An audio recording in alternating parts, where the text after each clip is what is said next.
It's a big kia ora and welcome along to Mercury Baypark Arena in Tauranga. The Whai and the Tuatara in town for a Sky Broadband Rapid League game. Andrew Mulligan, Casey Frank on hand for this one. And it has been a good start for the Whai. They are 1-0 in the Rapid League. They beat Hawke's Bay last round. Round one, 34-33. That was a close one. And this is the Sky Broadband Rapid League ladder, as you can see. The Whai and the Tuatara in the top four there. In case these points differentials, they count in the NZNBL as well. They certainly do. Every bucket counts all season long. The Giants actually a little bit better than we see there. They picked up win number 3 earlier today. The Saints went down for their second Rapid League loss, but everything else there is correct. The Tuatara trying to join the Giants at the top of the Rapid League table. And they've got one of the more experienced Rapid League lineups across the league this season. Well, this is a great opportunity for some young players to get their legs going, and that is the starting 5 for the Tuatara. And from the young, as you can see there, of Jamar Reed, just a teenager, to Nick Barrow. Not many Rapid League players are in their 30s in the Sky Broadband Rapid League, but Nick Barrow will be the steady hand that guides the ship down low.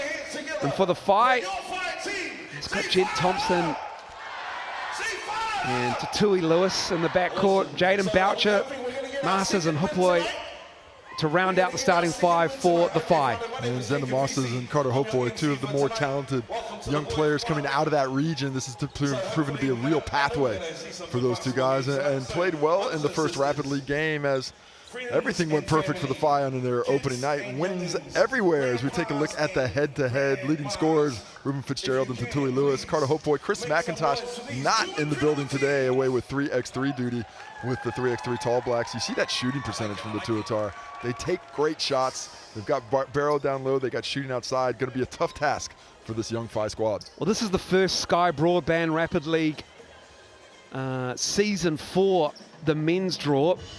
Toihi had it last season. Those are your referees for this game. But what we've seen is that shooting percentages, if you're shooting over 45%, you're doing pretty well in Broadband Rapid League. The game is hurried up. Not that it's any different timing-wise. There just seems to be an urgency for 4-minute quarters. And so for the Tuatara to shoot over 55% in 2 games of Sky Broadband Rapid League, that is impressive to say the least. It certainly is. Teams they do get a little hurried. You know, in the words of the great John Wooden, the key is to be quick, but not in a hurry in this format of the game. It will be the Whai who control the ball. Xander Masters, number 9. It's Jaden Boucher. Tui Lewis on the drive. Good rebound. There's Barrow down low. Oh, strong rebound. Multiple hands on that. But did not get out of his hands. The Constable keeping it tight.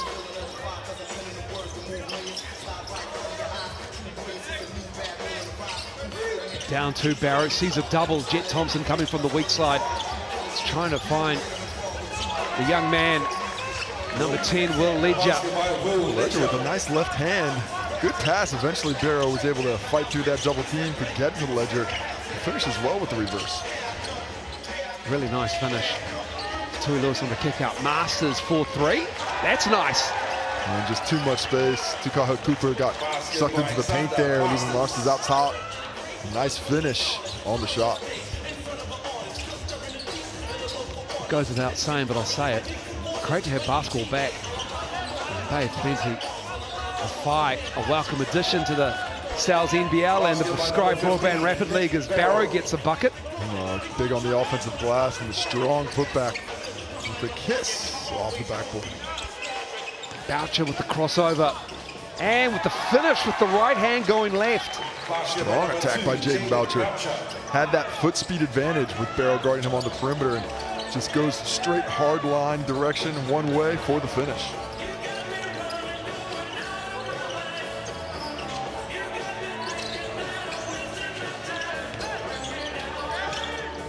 It's Cooper on the drive, and he's fouled by Tatui Lewis. Good balance.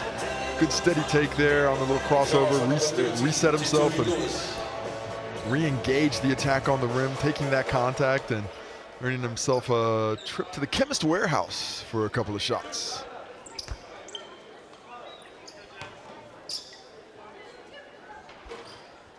Already had a game previously today between the Nelson Giants and the Wellington Saints. That was a high-scoring affair. They went to overtime, just the second overtime game.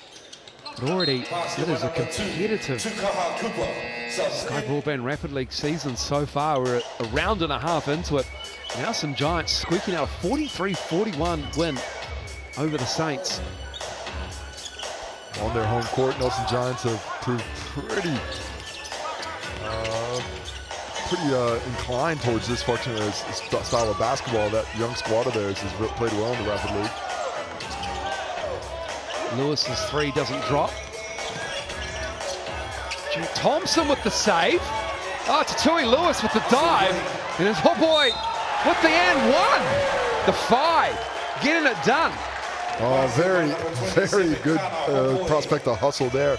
Love the attack, dive on the glass, and kicking it up. Look at Jet Thompson, just gets enough in there, saves it blindly. Look at that hustle there by Tatui Lewis, and a clever finish by Carter Hopoi, taking the contact, getting the finish, pushing the ball in that transition, pushing those turnovers, and changing them into points. Carter Hopoi, son of David Hopoi, former breaker, and I remember watching him on the bench. I was on the bench. He was playing for Nine in Wellington. Shout out to David Hopoi. Mom was a hooper as well? Yep, Mom was a hooper, but I remember the name Hopoi, and it's great to see him, the lineage passed down from his parents. He grabs the rebound there.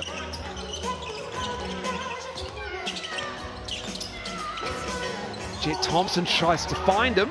I just gave up a layup a little bit too late on that pass. Should have taken the two, instead try to get a little fancy, and they pay the price for it.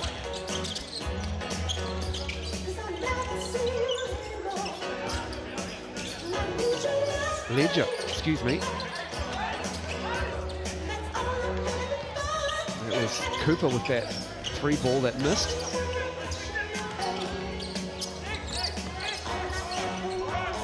Here's Thompson. Still plenty of time on that shot clock. Good patience here from the Whai. Masters gives it to Hopoi, trying to get around Barrow, and you're not going to get past Barrow when he gets his feet set. Oh, the block! Woo.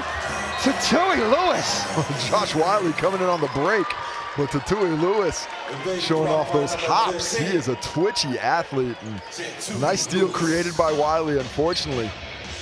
Unable to get that finish. Look at, he just lines it up. Times it out, and see you later.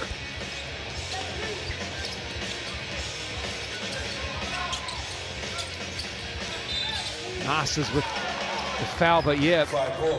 And it's going to be a travel called on Ruben Fitzgerald. Just tried to collect the ball before he got his feet properly set. Well, he took the extra step getting into the shot when they let him get away with that, but when he went for the dribble drive move after that, that's when they said, at some point we're going to have to say something.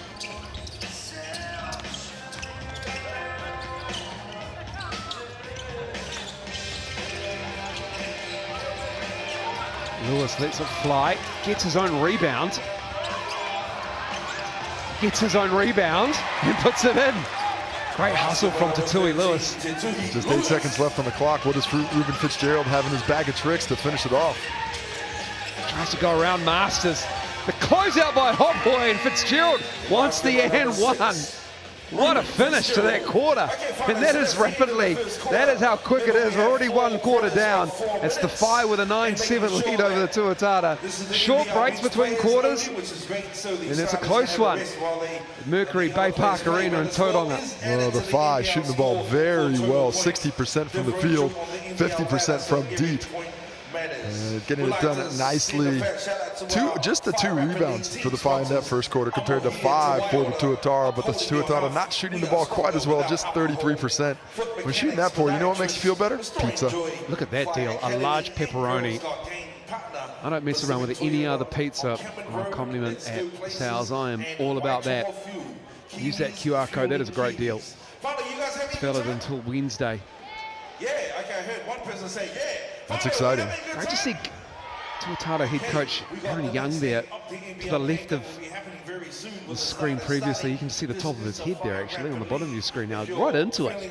Yeah, he's watching Sonny and Josiah as assistant coaches with the Tuatara take the reins a little bit more tightly with the young fellas, and that's what this league is all about, a chance to develop the players on the court, but also everybody else, developing officials, developing stats people, and certainly developing coaches as well. And if you want to see how those are developed and you want to stream it, why don't you pull that Sky broadband deal? $30 for 3 months. That is a great deal. That is FIBA. Oh, that'll come along with some speed. I don't know if the Sky Broadband Fiber has as much speed as the Tui Lewis. I think Tui Lewis is powered by Sky Broadband Fiber. Well, there you go. That's a great sponsorship opportunity. He's definitely got great ping. I like it. I like it a lot. Barrow. You know, it's a new age, and my 10-year-old complains when he plays Fortnite that the ping isn't working. He tells me, look at the ping. Sure. That's a different era as Barrow gets the nice little finish with the right hand. I think Barrow's he's enjoying this style of game. Just get out there, get a little bit of run. Tuatara are certainly enjoying their success as well. And looking to continue it. All tied up now. Jed Thompson ball in hand. Thompson fires it to Masters, just a little bit over his left shoulder there. Not the pinpoint accuracy you need on that pass to the corner.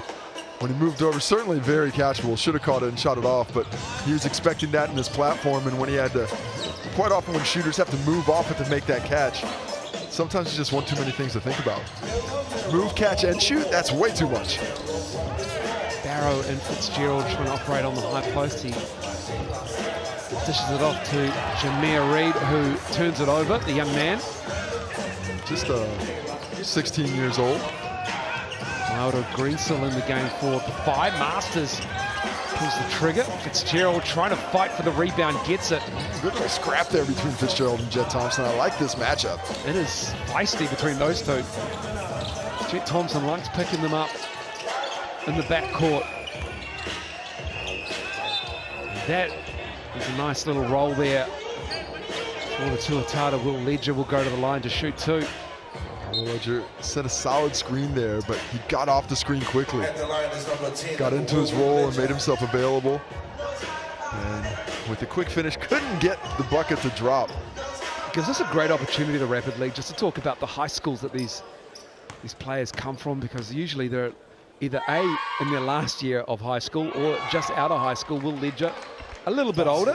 He's the younger brother of Josh Ledger, both cousins to Charlize and Crystal Ledger Walker. It's just a great basketball family, but Will Ledger making both there from Mags and previously Sacred Heart.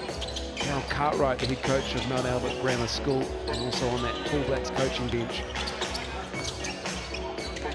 Boucher looking for the handoff to Thompson, who drives, kicks it out. Greensell. We've got a foul on the baseline. Tuatara a bit unlucky on that one. Thought they were in decent position to seal that one off, but don't get that whistle.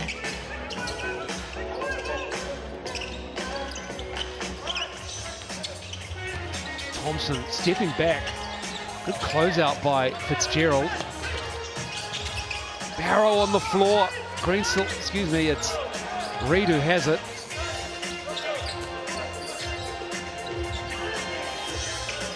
Just need to settle here for a second. A bit of a broken possession there. Good way to settle is getting into Barrow, but a poor entry pass goes astray. Zion Anderson in the game for the Whai and with the steal. Anderson stepping through. Tough shot. Good defense down low. Barrow brings it up over half court.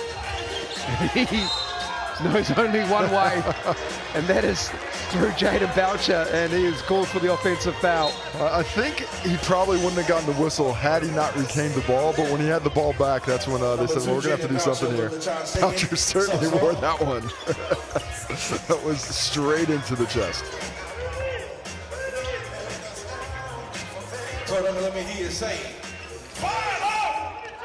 Say fire up! Scoring slowed down here in the second quarter. Neither team playing with the same level of efficiency we saw in the first. That three is good. Tui Lewis. He has had an impact in the NZNBL in the first round, but he is exploding here for the Whai in the Rapid League tonight. He had great minutes when given the opportunity for the Bulls last season in the NZNBL. Wiley fouled there. Fouled by Greensel. Fouls on number 7 by Otto Greensel. Mr. Tui Lewis in the GJ Gardner-Holmes replay. Good defense by the Whai, locked in. Made that catch for Tauranga a little difficult.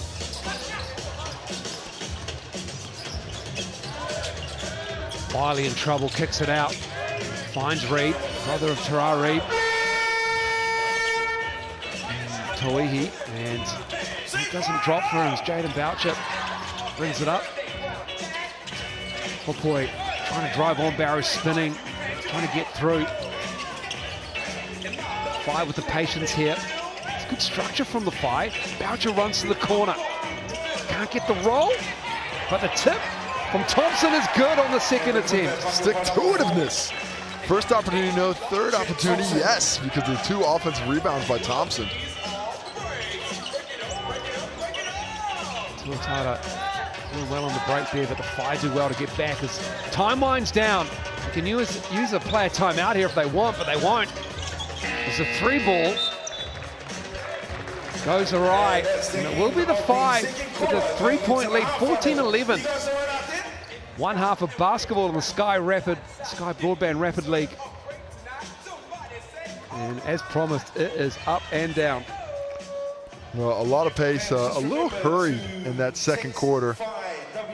The scoring efficiency dropped ever so slightly as the Whai 5 points and the Auckland Tuatara just scoring 3 in that period. The Whai have to be pretty pleased with the way they've been able to defend and sort of keep the Tuatara from getting into their comfortable spots. Here we take a look at the Chemist Warehouse stats. The Tuatara led by Nick Barrow to Tui Lewis leading the way for the Whai with 5 points. On to the rebounds when both teams were reasonably active. Nick Barrow leading the way there. Jet Thompson, thanks to those 2 offensive rebounds, getting to the top of the leaderboard. A couple of assists, a lot of one-on-one basketball, some work into the post as well. And blocks just for the Whai. That huge block by Tui Lewis earlier, as Marsters as well. And then the steals, Jet Thompson, Zahn Anderson, Tukaha Cooper, and Josh Wiley as well. 1 apiece, even Steven in that area. But anybody's game, whoever's able to lock down and just find a little bit more penetration of the defense, either with the pass or with the dribble, should have an advantage moving here into the third quarter.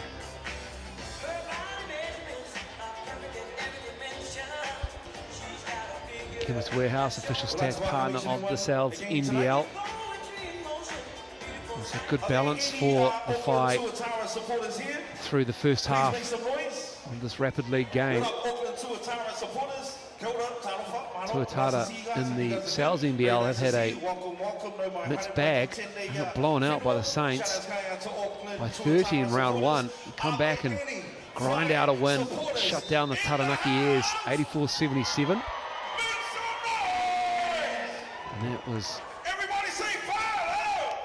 back and forth affair as well. I mean, Taranaki was down big, went on a 20-3 run at the end of the third, start of the fourth. And then that was answered by the Tuatara right when it looked like the Airs were going to pull away. So a nice response by Auckland in that NZNBL game after really getting run off the floor by the Saints in the first round. Those old legs, sometimes they take a little bit longer to get warmed up, get going. Round 2, that's when the season really starts. You've always said that. Second half underway in this Rapid League game. Thompson and Hopoi up high with the on ball. Oh, Carter Hopoi with the catch and the finish. That was a designed backdoor lob alley-oop coming out of the break. Well read by the Tuatara, they prepared for it, but the redirection by Hopoi gets it into the bucket for 2 and a 5-point lead here. Fitzgerald Inside to Barrow. Gets both defenders up. Hopboy gets the piece of it. Fitzgerald. That might have been a little bit clean. Jaden Boucher thinks it is. Well, Tuatara are fortunate. There was a reset of the shot clock there as well. Shouldn't have been, because the Phi never had possession. That would have been very close to a 24-second violation had that clock kept going. Instead, Fitzgerald gets the whistle and will head off to the Chemist Warehouse stripe. I believe the foul. Carter Hopboy. Fitzgerald good on the first. Basketball number 6. Ruben Fitzgerald from Tauranga originally. Went to high school there and then went up the road on State Highway 2 to Westlake Boys High School. And is featured for the Tuatara 24-year-old.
He's been maintaining that one nicely.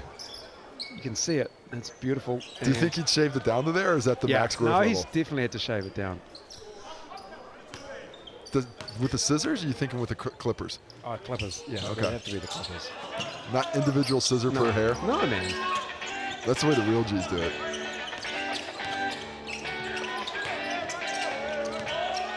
He's from Westlake as well. It's a basketball factory, if you didn't know. Westlake Boys High School. Fitzgerald is in there somewhere, and he is fouled. Well, they're just really bogarting their way in towards the paint, aren't the Tuatara? Phi have a bit of a speed advantage, but as you can tell by the shoulders of Ruben Fitzgerald, there's a bit of a bulk advantage for the Tuatara. They are trying to impose their will on a younger, less physically inclined team. Yeah, between him and Barrow, so you can see the two Tuatara coaches there. So Josiah, they are using that bulk down low. Fitzgerald gets the roll. Basketball number 6. An intriguing Sal's NBL matchup coming up as well. Now, come back on your screens at 7:30. Bouncy ball there, touched every bit of the rim. And the Tuatara have hung around and got a chance to take the lead if they can pull off a stop here.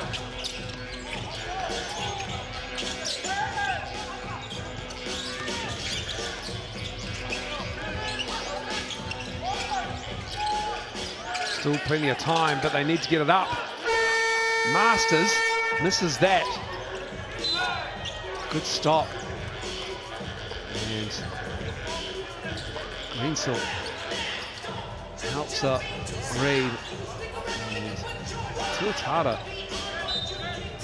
can take the lead here and get a bucket or head to the Chemist Warehouse free throw line. Oh, that it is. It's bonus free throws on that foul. Yes, that is. So just a A little bit too aggressive there by Mauro Greensill.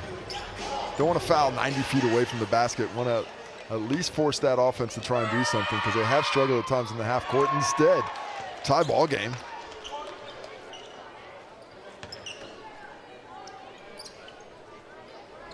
Hits the first. Can he take the lead with the second? Gets the roll again. The friendly iron. Excuse me, Justine Reid is also the 3x3 coach of the women's team for New Zealand. There's a basketball aficionado full of family there. They've got every position of the basketball court sus, including the officiating crew. Tui Lewis from downtown. Feeling it.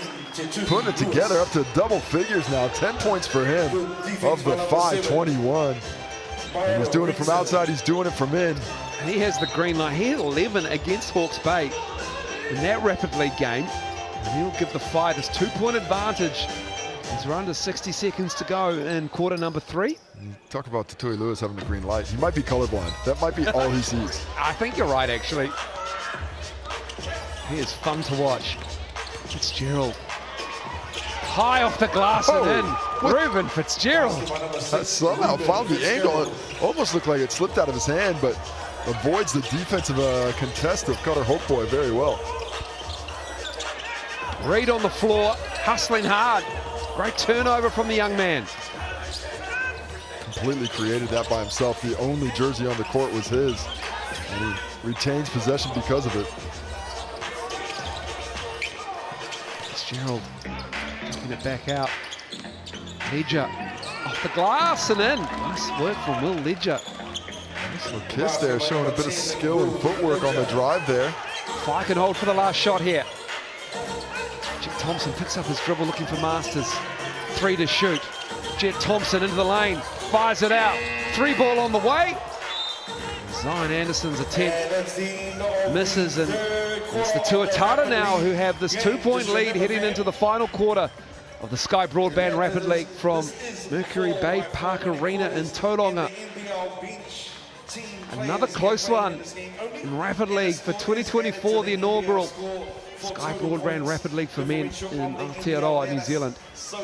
Well, the Whai have played excellent defense today. They have held this Tuatara team that came in shooting over 50% to under 40% from the field. Just 7 for 18 are the Tuatara today. Haven't hit a 3-pointer yet. 0 for 3 from behind the arc. Conversely, the Whai have come back down to earth a little bit in the shooting side, just at 42% now. 9 for 21 and just 3 for 10 from 3. But those 3 triples, that's what's kept them close. The big difference is the rebounds. The Tuatara have 14 of them, only 9 for the Whai. 4 turnovers apiece, both teams playing solid defense, so that's why we're coming into this final term with just 1 bucket between these 2 squads. Good crowd building. Tauranga for the second home game for the Whai. Schedule makers have done a great job making sure the Whai get a good foundation of a fan base. It is crucial for these teams that are coming in. Whispers of a new one coming in perhaps next season. And we're back underway in quarter number 4. It's been a great crowd. Over 1,000 for the first Rapid League game for the Whai, and certainly looks like these similar numbers today, supporting the homegrown talent as they get a chance to shine. Wiley. That was Taratana there. Oh, excuse me. Hunter Taratana takes it into the post and shows off his skill set with the height advantage over Masters. Masters turns the corner. Is it to Reid? Greensill rather, and Greensill grabs his own rebound. And it's the hands of Taratana. Read that well. It looked like it was a open opportunity on the perimeter, but he gets his hand in there, forces it out of bounds, and the Whai have to reset. But they like the ball in the hands of Jet Thompson today. 3 on the way. Zion Anderson, and that is good. That's his first bucket. And the speed of Thompson drew Nick Barrow to the paint, leaving that shooter open up in the corner, and nails the triple. cuts it to a 1-point deficit. Crossover, the pull-up. Good speed coming off that as Jet Thompson is fouled by Tauranga.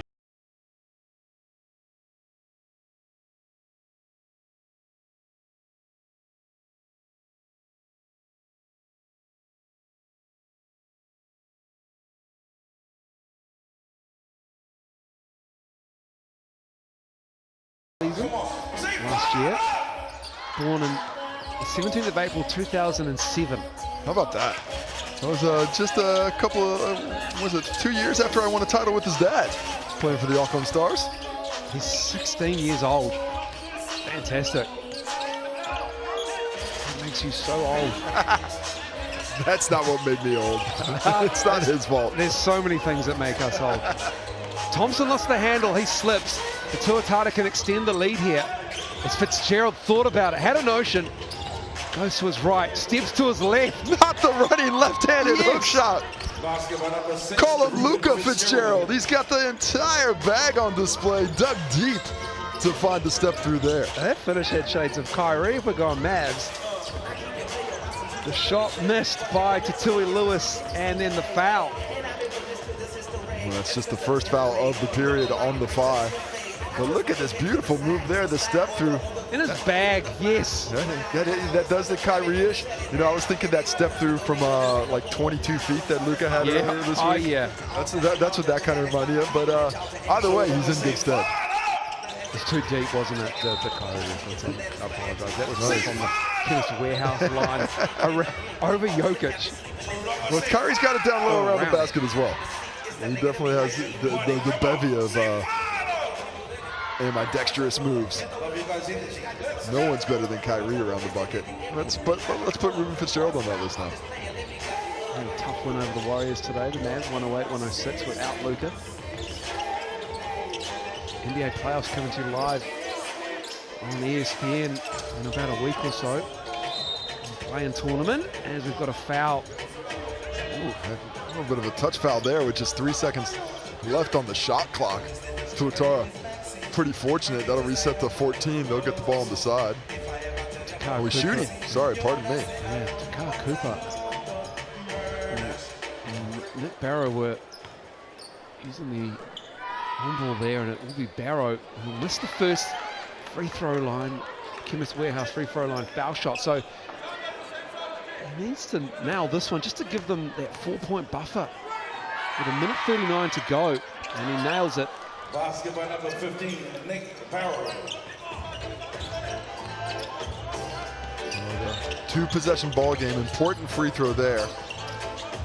Can't tie it up with a three. Wonder if the Whai will get a little too happy hunting the deep ball, or they'll keep attacking the rim.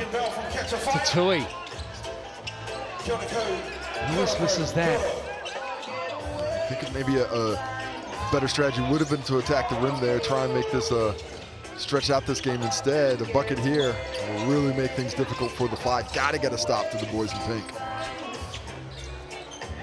Cooper with the ball, Tatui Lewis on him, picks up his dribble and work it round to Reed. Brady with the ledger has a high dribble, and that's a carry. That is an unfortunate turnover. Leaves the door ajar for the Whai here with 56.7 seconds to go. Not ideal possession, but better than a live ball turnover. Enables the Tuatara to come back, set up their defense. Important for them to guard that three-point line. Don't want to give up an open look. Force them to drive things. Thompson for three. In and out. Barrow stepped out. So the Whai get it back. And that should be a fully reset shot clock. That was possession to Nick Barrow. Instead, they just go to 14. It certainly was. Whai could stack a claim here, but a nice play. Tatui Lewis with a really clean look at it. Nicely executed to get him that shot in the corner, but it goes wanting. They're going to have to foul at some point, are they? Or they're going to force a turnover. They almost forced the turnover. They make life incredibly difficult, but not as incredibly difficult as the English on that from Reed. Just how they drew it up, the Tuatara get it done. Jet Thompson lets it fly, and that'll be just about the ball game. Man, that's a foul on Nick Barrow for being on the court, I think. Where the heck was that a push? But check out the finish. Oh, just a lot of contact. Somehow stretches through.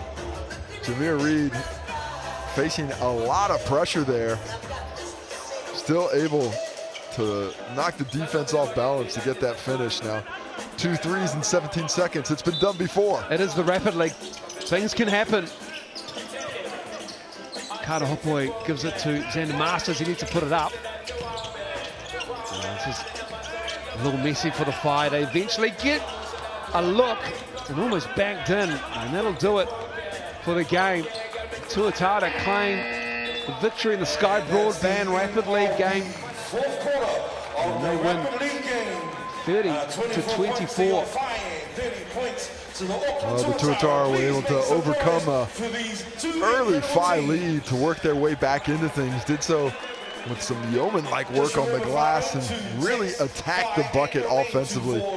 Didn't hit a three the entire game, but they did not need to, the way they were dominating the physicality down there in the paint. Yeah, they were 11 of 20 inside the three-point line. They absolutely smashed the glass, 21 rebounds.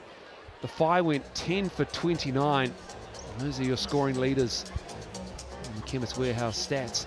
Very balanced for the Tuatara. Everybody got involved. Jameer Reed, Ruben Fitzgerald, especially late. Tatui Lewis, a lot of work early, but couldn't find the rhythm late in that one. On to the rebounds, where the Whai were out-rebounded 12 to 21 overall. Nick Barrow leading the way there for the Tuatara. Just one assist as well for Tuatara, and that's through Nick Barrow on their 11 made field goals. And that was like on the third play of the game. So, a lot of one-on-one there. 3 blocks for the Whai defending the rim, but not enough defense on that rim to make up for the 4 steals created by the Tuatara in their backcourt. 5 turnovers in all for both teams. We'll take a quick break. We'll have some Tuatara highlights for you before we're here for the main game, the Sal's NBL. It is a Tuatara 30-24 win in the Sky Broadband Rapid League game.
semi-final also.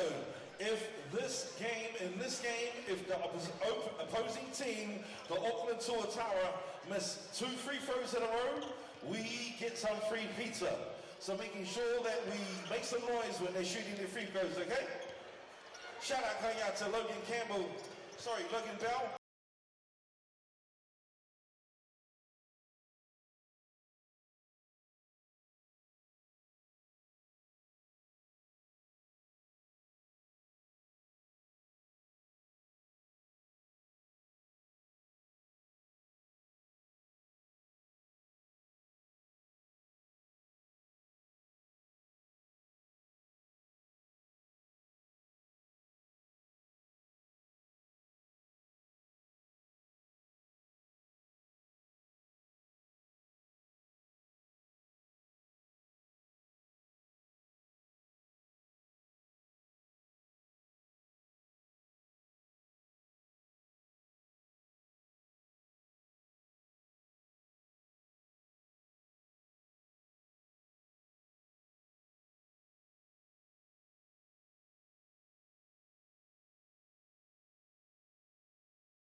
Competition, and I would like to see you bust your best move tonight.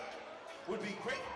My name is King Kapisi. I'm your MC for tonight, and this is for the best dance move, and this is for they're very small. So let's say under 10. Under 10. If you are over 10, do not stand up and dance. If you are under 10, you are most welcome to enter.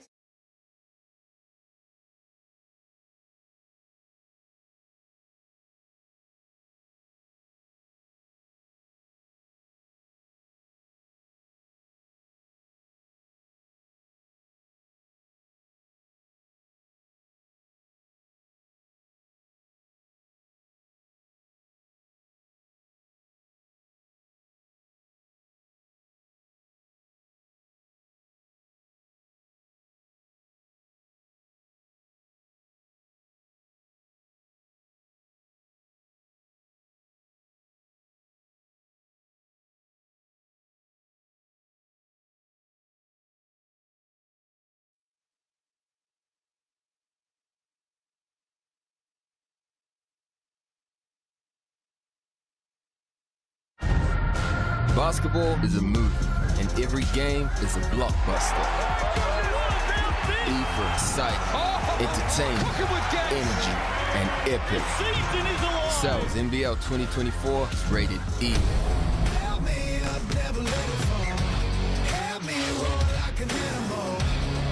Back to the road. Watch out, 'cause I'm in my zone. And I don't care what you think you got. Kia ora, welcome along to Mercury Baypark Arena in Tauranga.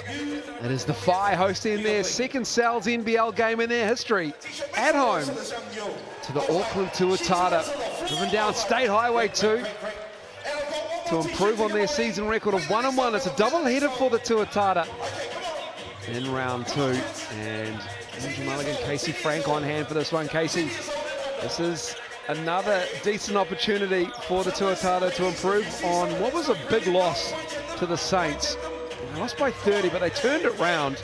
And you can see the mixandpick.com votes coming through there. The Tuatara are favourites. You can use that QR code to vote on that result and other options for the game as well. But Casey, chance to win a pizza on there as well if you get selected, get all those answers right. So definitely worth a go. My thoughts are that the Tuatara have improved so much from week 1 to week 2. I don't know if they're the same team. The way they played against Tauranga, a vastly different squad than the one that lost to the Wellington Saints. As we take a look at the updated ladder here, the Whai sitting on top with the Saints and the Nuggets, trying to stay undefeated, but the Tuatara with a second win will burst themselves up into the top 4.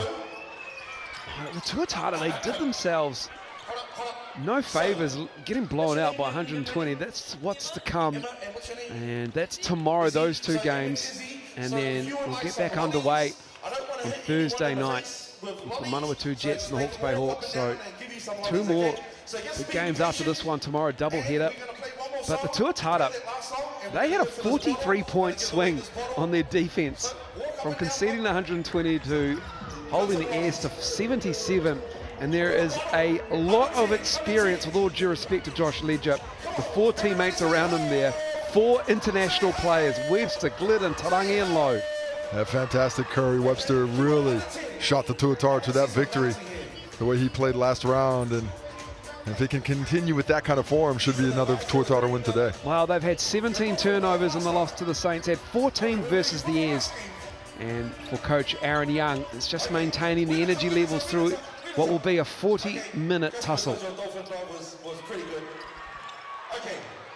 Okay, I'm with Coach Aaron Young from the Tuatara. Aaron, much needed win, bounce back win on Thursday night.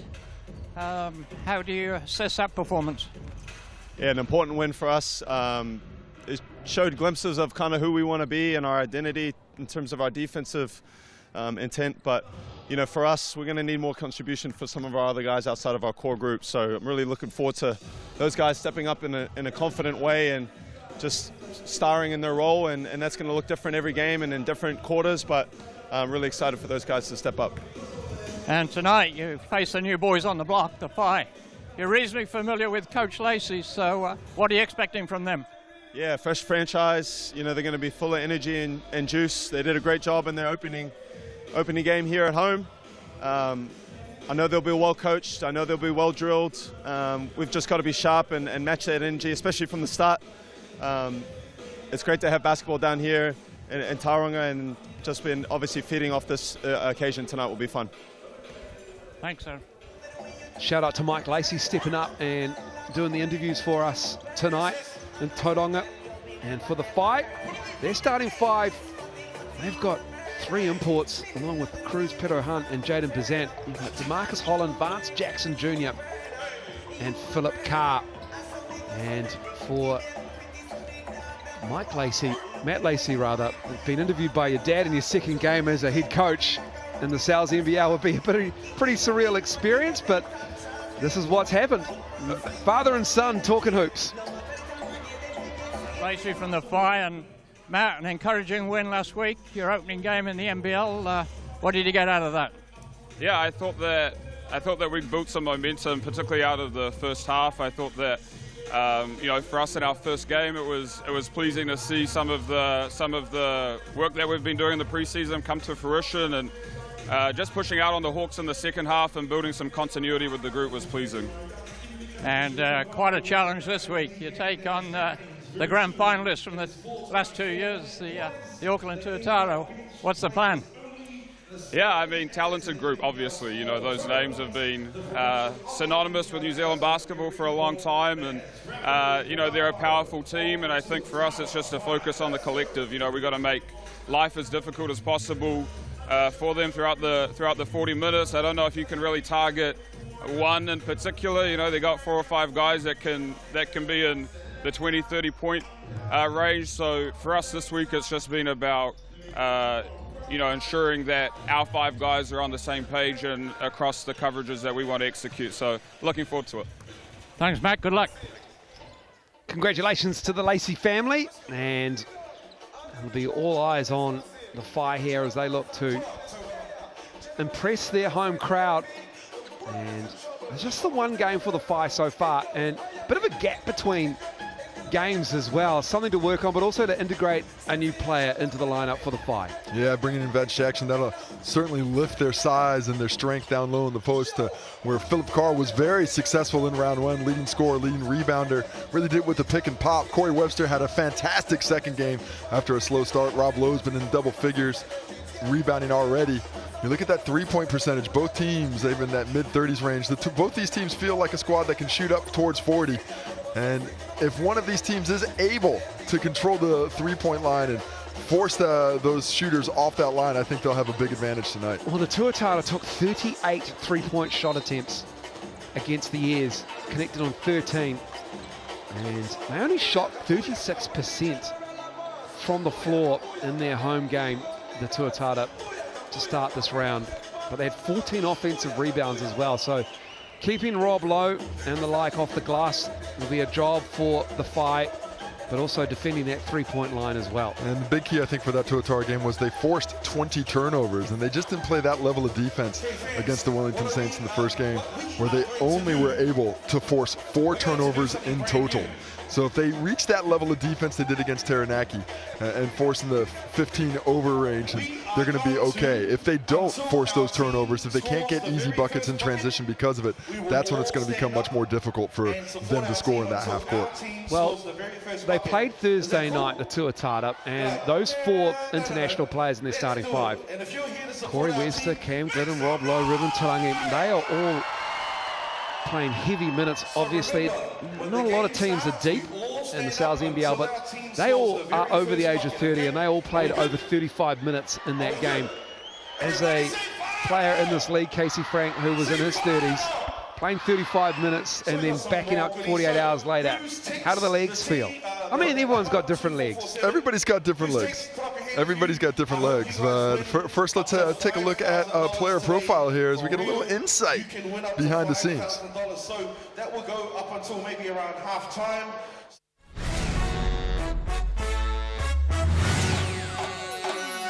Cruz Barrow Hunt. I went to Rosemary College and my position is combo guard. I think last year was a good experience for me in terms of coming out of college. We had a lot of older teammates that had played in the international level and the ANBL, so you know there was a lot of learnings and a lot of execution that had to be very pinpoint, and so that's kind of what I took from that. You know, we're definitely aiming to be a top 6 team, make the playoffs, and then obviously anything could happen in those last few games, and so we're super excited to not only be a first time team, but make a name for ourselves off the bat.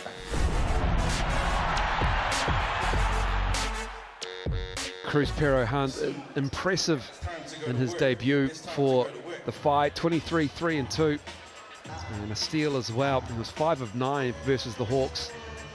Spent his collegiate career at South Dakota, so I'm thinking we're talking feet of snow during the season around where he was playing. I have spent a little bit of time in South Dakota. I do remember one time that it was negative 70 Fahrenheit when I was in South Dakota playing a game. It was fantastic. Are you allowed outside? The only time we went outside was between the hotel and the bus, and that was to get to the airport and get the heck out of Dodge. And we're out, ready to get this game underway. Cruz Barrow Hunt, the former Tuatara player, being his former teammates there. Ruben Tauranga, of course, a established Tall Blacks player, captain of the national team, 25 times as captain. He's played for the Bullets, the Phoenix and the Breakers. He's been over 100 games at each. There's Ruben Tauranga in the Australian NBL. We're underway here And it will be Marcus Holland with the ball. Zant covered by Webster, switched with Glidden. And the drive by Holland is good. DeMarcus Holland plays with a lot of energy. You can see he's up and in Corey Webster right now. He didn't have the most successful game statistically in game one, but I like the pace with which he played. I like the effort with which he was given. First bucket is good. Rob Lowe kicks it out. Ledger gives it to Glidden, who gets it right back. Nice basketball. Josh Ledger from Glidden with the finish. Well, really nice movement there. First, Ledger had to think about it in the corner there, decides not to go with it. And afterwards, little handoff action that Cam Glidden really delivers nicely. And the left-hand finish for Ledger. Nice way for the young fella to start up. You know, you've got all these vets on the squad, but they feed the big fella underneath. And even though the score says 30-2, that's not quite what it is just yet. Haven't hit that level of scoring. Right. It's 32-2. It's 3-2 to the Tuatara. And so, good start down low. Good ball movement as well. Now turnover. Rob Lowe tracks that down. Philip Carr with that turnover. Lowe just using that experience against Lance Jackson Jr. Who's already got one foul, and Rob Lowe knew that. Attacks him on the rim, so the defensive effort is not quite what it needed to be. Lance Jackson Jr. though, stepping back. The step back, this is, I'm not super familiar with his game, but if he's got that ability to step back and play with that level of perimeter skill, that's going to really help the Five find some space inside as Phil Carr gets a hand on the ball. He's come from the G League, but he's been around the NCAA Division I team. He played for UConn, University of Mexico, Arkansas. The way things are with the transfer portal, the way these guys are chopping around nowadays, it's tough to keep track of. More movement than free agency period. Rob Lowe! Rob Lowe from deep. Straight on three for Rob Lowe. He shot that from the mount. The reigning MVP. He's starting to look a little bit more comfortable. You know, he didn't have a lot of basketball in the offseason after he left United because he had some injuries to deal with, but now starting to get into that groove. Ball movement is good. Jackson Jr. off the glass and in. He's looking lively. He's got 5 already. Springy on that drive. I like the rotation by the Tuatara, but Jackson Jr. just too good off the bounce with the kiss off the glass. Tarangi is fouled. I believe that was in the shooting motion as he picked it up. Jaden Bazant might have been whistled for that one, but both teams finding some space. The Whai with those quick perimeter passes that are forcing the Tuatara into rotations. And on this side, we're seeing a lot of penetration for the Tuatara early, putting pressure on that rim either with the pass or off the bounce. Done Ruben Tarangi dirty as well. He's 29. Sorry, Ruben. He's been around for a minute. I know he has. That he has. He has been playing this game for a long time, both as the Sal's NBL. He came up, of course, first as a teenager, playing for Harbor back in the day. Carr had it swiped at, and that upset the shot, and it's the Tuatara coming the other way. And then Tarangi loses the handle. Carr looks ahead. And Holland will kick it out. And Carr found himself all alone, eventually picked up by Ledger.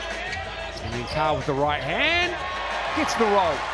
A decent defense once the scramble was over by the Tuatara, but Phil Carr liked that space, got good position deep down low, and just finishes the hook to tie it all up. Corey Webster stepping back, left it short. Jackson Jr. Vance for 3. Feeling it, heat check. Glidden with the rebound. These are 3 active imports for the fight. They're going to have a lot on their shoulders. This starting 5 is going to have to really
landing and gets the finish because of the strength he has as a two-guard. What a resume for Corey Webster. The champ last year for the Rams against his Tuatara squad.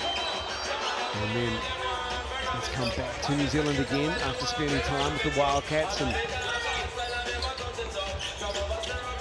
playing for the North Shore-based club, as Rob Lowe will take advantage of the mismatch. Just going to work on Holland there. And the Tuatara starting to get it going, so timeout for Coach Lacey. I really like the pace at which the Tuatara played these last couple of possessions. When they're getting those mismatches, they're taking advantage of them immediately. Rob Lowe, he's just such an intelligent player when he sees the ability to get that switch and takes that the Marcus Holland straight down to the cup.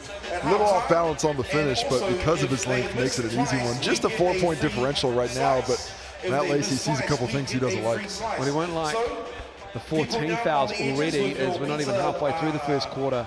Official stats partner of the Sal's NBL, the Chemist Warehouse. No team fouls on the Tuatara in this first quarter. And the shooting percentages are fantastic right now. The Tuatara, only one missed shot up to this point. Shooting 83% from the field at 5 for 6 from the floor, 1 for 1 from deep, and 4 from 5 inside the arc. Not too bad for the 5 at 57%, but need to pick up that defensive intensity. Speaking of intensity, get intense with a large pepperoni pizza from Sal's. Use that QR code, $30, pick up only, T's and C's apply. Just remember that our vocals give our players Just a energy. fantastic sponsor. We signed on last year, didn't they, Casey, for another 6 years? Another 6 years, I do believe, so they're going to be around for a long time. 6 years. You got to lock it in fast. Basketball's growing. How good. Who got that across the line? That's great work. I think just the love of pizza got that one across the line. Back underway, the fight. Their second home game in their inaugural season. Mercury Baypark Arena is tonight's venue in Tauranga.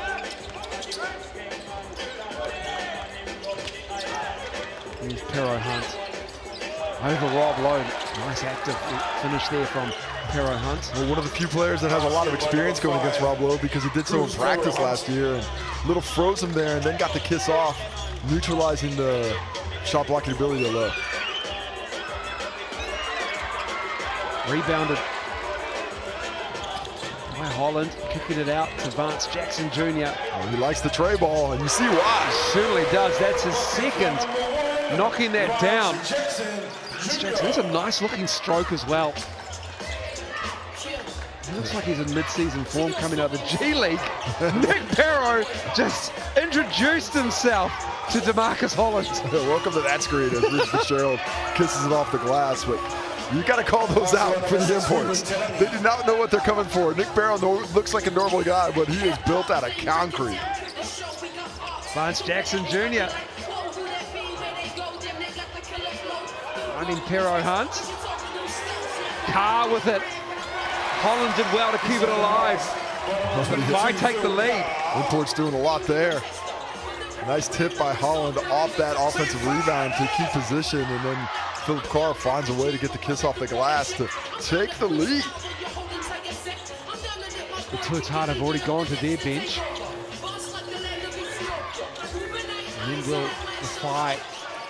Rest of starter is Tarangi. Fires it to Pero Hunt. Stepping through is Pero Hunt, but it will be Fitzgerald who called for the foul.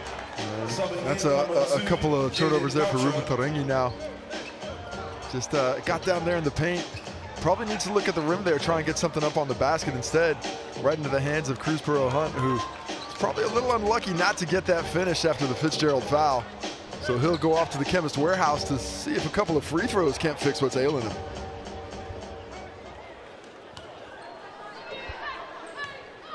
And fantastic in debut for the Whai a week ago. Had 13 points in the opening quarter. And they really got off to a hot start against the understrength Hawks Bay squad. And the Whai looking very comfortable on their home court. Although I do believe this is a different gym than they played in a week ago. They got so many to choose from down there at Baypark. Okay. Defense. Defense. Webster up high. Glidden left alone.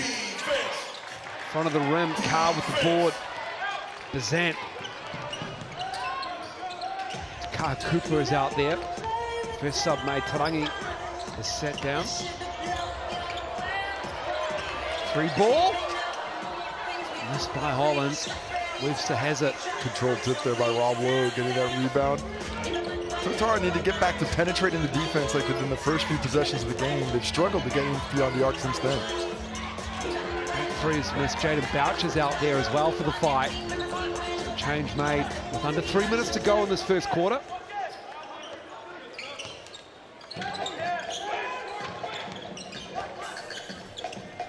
Boucher, long on the shot.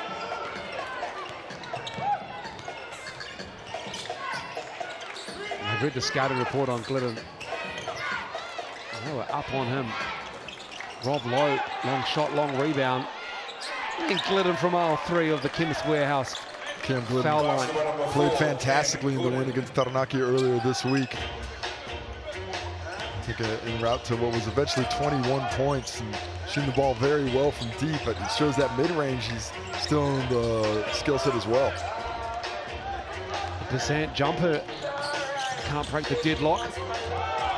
And Webster forces his way through. Holland tried to call the offensive foul call. Webster, did he want the flop call there? There was some contact. There was definitely some contact. Now it's contact there, and then Glidden cannot believe it. He grabs Jaden Boucher on the shoulder there. Well, I think that's probably a good call. Not one that I think a big would get if he was rolling on Cam Glidden, but Jaden Boucher, I think a little bit slighter, so that pull on his shoulder, very easily identified by official Sharon Martin. I really like the unis of the Whai. I really like the color scheme. It's got that Miami Heat vice look, but also with the off-centered stripes, the vertical stripes. Like, I think there's an Atlanta Hawks have a similar Yeah, I think the APL is something like that. like one of their icon jerseys or their city edition jerseys. I've been a big fan of the Whai on the To'ihi side of things. Yeah. I do like the pink uniforms better, and the white ones. The blue I'm still working on, the deep dark blue, because I like that teal, I like that pink. But I think the blue is probably not at the top of my favorites list right now. Got to cast the thousands on that Whai bench, though, I'll tell you what. Tuatara here, still looking, I think, to imprint themselves, feeling their way into this ball game, as are both teams early. Trading punches in the first round as the shooting percentages started to cut back down to earth. Auckland, after that 5 out of 6 start, has made 3 of their next 7. There he is, the constable. Nick Barrow. Rob Lowe. A lot of experience between those two players for the Tuatara. Ruben Tauranga is back out there. There's Webster and Glidden. Let's see Jaden Bazant get involved here for the Whai. Oh yeah, that was tipped there. Unfortunate for Jaden Bazant. Nice hustle by Corey Webster, avoiding that screen and getting a hand on a slightly lackadaisical pass.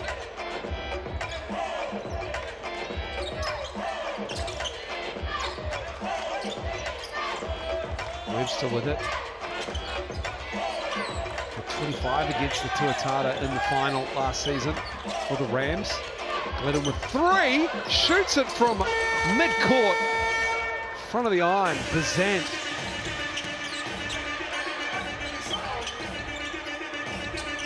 Bazant gives it back to Boucher. 2-man game, Bazant. 3-ball rattles down. Bazant gets himself involved in the half court. One of my favorite jumpers in the league to watch. That moon ball goes up, such a soft touch on it. Tauranga thought he got some contact on the drive. Boucher and Lowe tied up. It's going to be on. Number 14, Rob Lowe. Rob Lowe's called for the foul. A nice little handoff screen there by Jaden Boucher. Does well to create that extra space for Bazant to be able to get that jump shot off.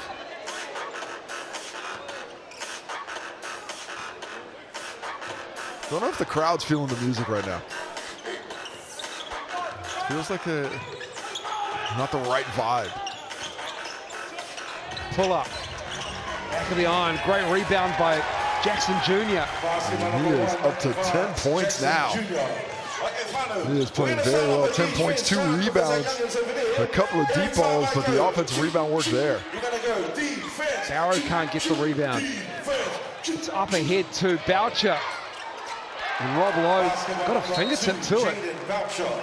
Oh, we got a delay of game warning there for grabbing the ball. Rob Lowe does well to get back in the game and nearly took away the layup for Jaden Boucher. Beautiful pass to start that break, though, instead. Look at that deep lift. Boucher seagulled out, and Rob Lowe nearly tips that one off. Look at the length, tapping the backboard at the same time. Man, he has the ability to affect a lot of things on the court with that reach. He's off the court right now. Takar Cooper comes on for him. Offensive foul. Nick Barrow setting the pick. And the question is, like, I have there is, was he moving? Because certainly he's entitled to his own space. Tatui Lewis smashes into him. Let me see. Oh, yeah. See where he came down there and changed the angle.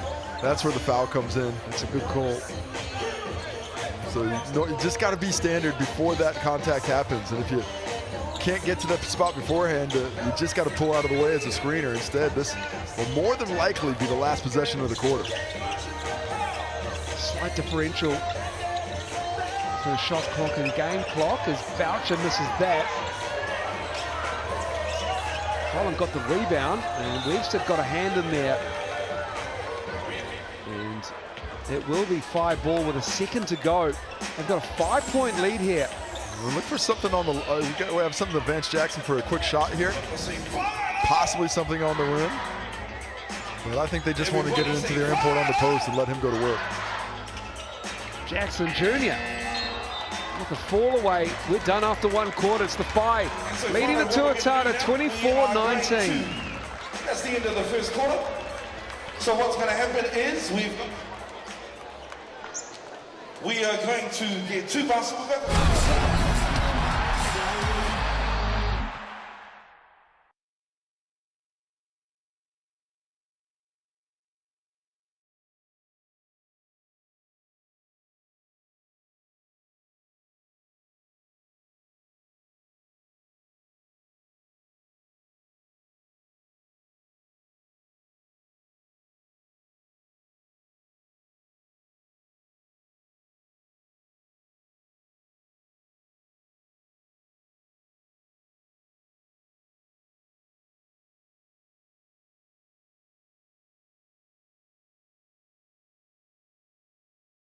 Get a piece of pizza.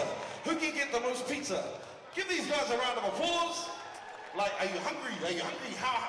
They look very lean, so they look like they need some pizza. Okay, cool. And they're in there. What do you call it?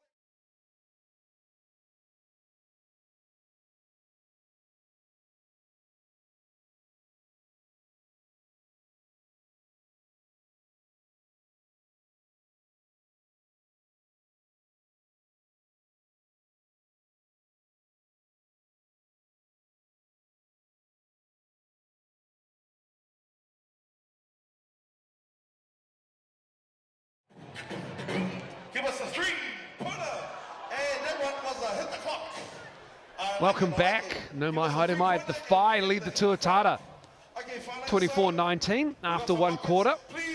Powered by Vance Jackson Jr.'s 10 points. And shooting 10 of 20, 50% from the floor. And for the Tuatara, he's getting 7 points out of Rob Lowe. On the road, second game for round 2. Coming off a win against the Airs on Thursday night. And the Whai, just their second game in their history. The Whai, but they're in control. Very much in control. And looked like the Tuatara were starting to get over the top and influence the game a little bit more than the Whai would like, and then all of a sudden Whai turned it up defensively, shut down the penetration lanes, started rotating really nicely, found some success in transition, and that has led to this 5-point lead. Nice job keeping the Tuatara under 20 for the quarter too. That's on pace for under 80 points for a talented offensive team. Let's see if they can keep it going here in the second. Tarangi sees a double. Corey Webster's wide open. We'll finally find Webster. As Tauranga was looking at options, can't get the roll. Barrow is fighting for it, and it's going to go the way of the Whai. Yeah, the Tuatara have shown this a few times. When Ruben Taurangi's not really getting involved in the game, they like to send him down to that post and take advantage of the strength that he has over his opposition on that wing. At that time, just not able to get that roll despite a good look. Tui Lewis misses that three. Tuatara ball as it ricochets out of bounds.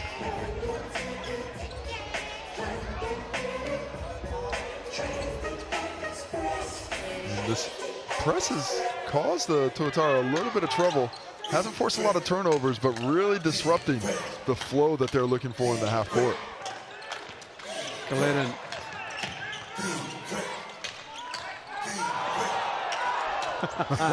The battle continues.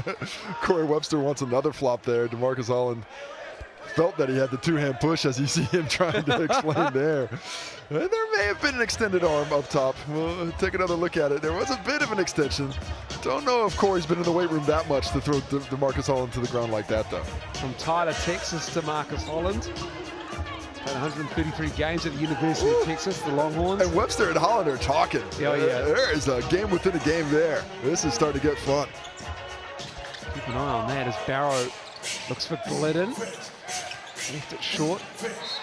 And then we'll stay with the Tuatara because Takao Cooper hustled hard on the weak side to grab that loose ball. That shot clock got reset to 14. It shouldn't have. There was no possession there. Should be down around 9 or 8, but the Tuatara will take it. Look for Cam Glidden to come off another screen here. Possibly won't see as quick a release as we see Melanie O'Connor there. Close to closing in on the all-time officiating record. And there we see Cam Glidden. To Cam Glidden and to Tui Lewis getting tangled up. So we'll go to the other side of the stanchion and we will have the ball inbounded by Corey Webster again. You can see the Whai have done a lot of talking, not giving the Tuatara freedom of movement away from the basketball. There's cuts they're being very physical with, and Cam Glidden there selling that first call. Tarangi nails that three. Finally gets a nice screen and a lot of time to shoot that shot up. Only 2 of 8 from downtown, the Tuatara. Carlos the handle, regathers. Jackson Jr. operating with DeMarcus Holland, and the shot is missed. Glidden trying to get around to Tui Lewis. Cam Glidden He's is just milking him. just enjoying the matchup with the young blood. Maybe he's interested in dairy farming because he is milking that contact to death. He is, Tui Lewis just a little too aggressive. Picks up a couple of fouls and a couple of possessions there, and now he'll head off to the bench as Jaden Bazant checks back in. That's what a veteran will do to you. Get you in positions that you don't want to be in and exploit it. The runner from Tarangi. Another bucket for him. 5 straight for Ruben Tarangi to tie this ball game up and displaying that beautiful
Hey, maybe don't try and fire this dude up. But they fired him up, and he is coming now. Left hand finish, Corey Webster. He is talking to anybody who'll listen. He's got 9 now. It's Corey Webster. I think he might have got a delay game warning there. Well, it's 5 straight for Ruben Tauranga, now 5 straight for Corey Webster, and what was a 5-point deficit has become a 5-point lead. The Whai have not scored in this quarter. They turn it over again. Glennon with the finish. 12-0 run for the Tuatara. What a start to the second for them. Scoreless in almost 3 minutes here. And now who for the Whai is going to come together and go, unfortunate turnover there, but they need to settle. They need a great possession, and that was not it. Tarangi using the shoulders. The baseline operation is slick from Ruben Tarangi. Tuatara. 14 straight to open the quarter. Ruben Taurangi's got 7 of them. Pero Hunt gets that. He breaks it. And that's the guy you got to go to, I think, as a circuit breaker. Cruz Pero Hunt, so good with the ball in hand. He's got that range as well and shows his ability to drive there. And maybe this will be what the Whai need to find that role they were on in the first quarter. They've done this while Rob Lowe has been on the bench. He's come back in the game, obviously, but they haven't had to go through Lowe for this. And this is DeMarcus Holland going at Corey Webster. This is the beauty of having such an experienced squad. You can spell a vet for a few minutes, but there's 3 other vets around you who are going to be able to take the load easily.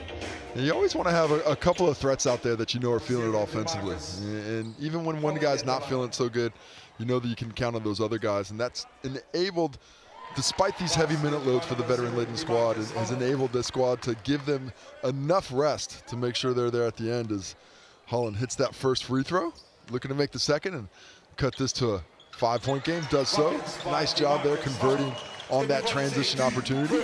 Matched up again with Corey Webster.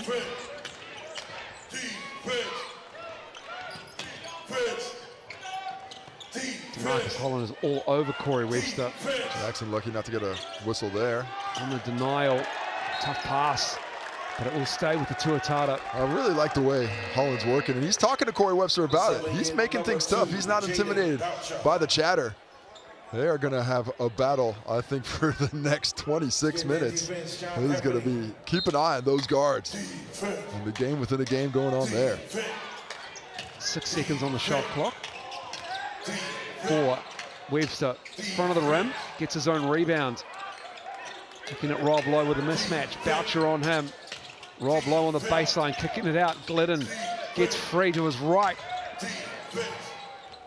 Another offensive rebound for the Tuatara. Tukaha Cooper, great work on the weak side, and these extra possessions, just defensive killers. Works so well, these long rebounds. You got to chase them down, but the Carams going the way of the Tuatara so far. Coach Aaron Young. His opposite, Matt Lacey, familiar with each other in the Tuatara setup. As Webster keeps his pivot, looks for options. Got to get it up, 3-second call. Nice job, Vance Jackson Jr. Corey Webster just had no options there. And Jackson does it nicely to defend without fouling in that instance.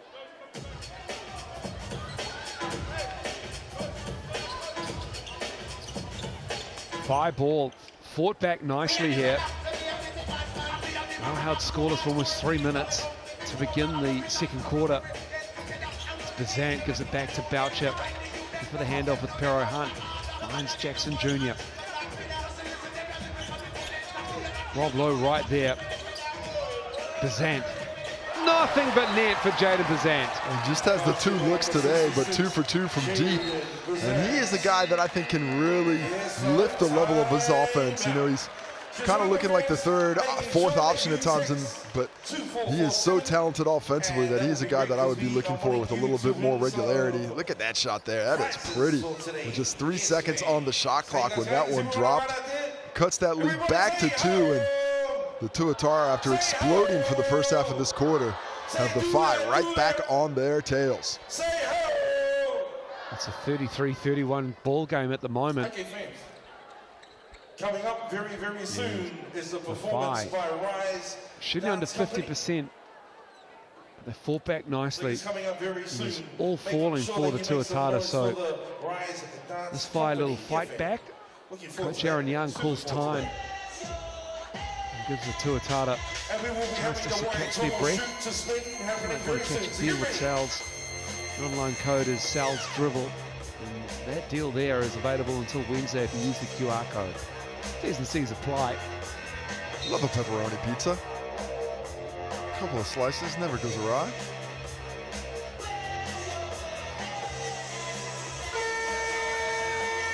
$31 points to the Whai, 33 points to Auckland Tuatara. Well, sorry, Moles, but with 5 minutes left in this quarter now, just looking to see who's able to pick up the energy a little bit.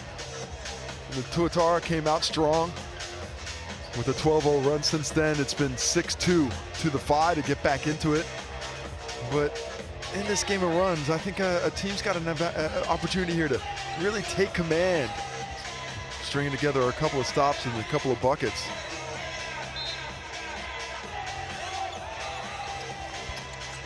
Nick Barrow will get us back underway. Still 2 games to come in this round as well. Tomorrow afternoon, back-to-back. The Bulls hosting the Rams, and then the Hawks hosting the Sharks. Rob Lowe sees an instant double. Tarangi for 3. Barrow with the rebound. Good, strong board. Nick Barrow gets the work done. It's offensive rebounds really keeping the Tuatara in this one. Kaha Cooper is fouled. Nice drive. That was the 7th offensive rebound in this ball game for the Tuatara there. That's 7 offensive rebounds on 14 missed shots. That's half of the shots they're missing right now. They're getting back. That is an excellent percentage, and that is going to make it very difficult for the Whai to win this ball game if that kind of effort on the defensive glass continues. They got to find a way to keep a very determined Tuatara squad off the offensive boards. The Whai did have Sam Meninga, the Kiwi big, signed, but he had a European out clause, and he's currently in Greece. Still hopeful that they'll have him for the end of the season, but that may be difficult with timings. Bazant from the elbow. Comes down at 2. That went off the shot clock. It did go off the shot clock. Somebody's got to see that. Unfortunately, the officiating crew misses it. The Tuatara are very upset about that. Chris Perro-Hunt, that caught everyone by surprise except him. We'll take another look at it. Bazant goes up, bounces up, hits the shot clock. And that should have been possession to the Tuatara. Instead, Cruz Perro-Hunt plays to the whistle, as you should. Calls get missed. When they do, if you're the one who's still playing, you've got the advantage.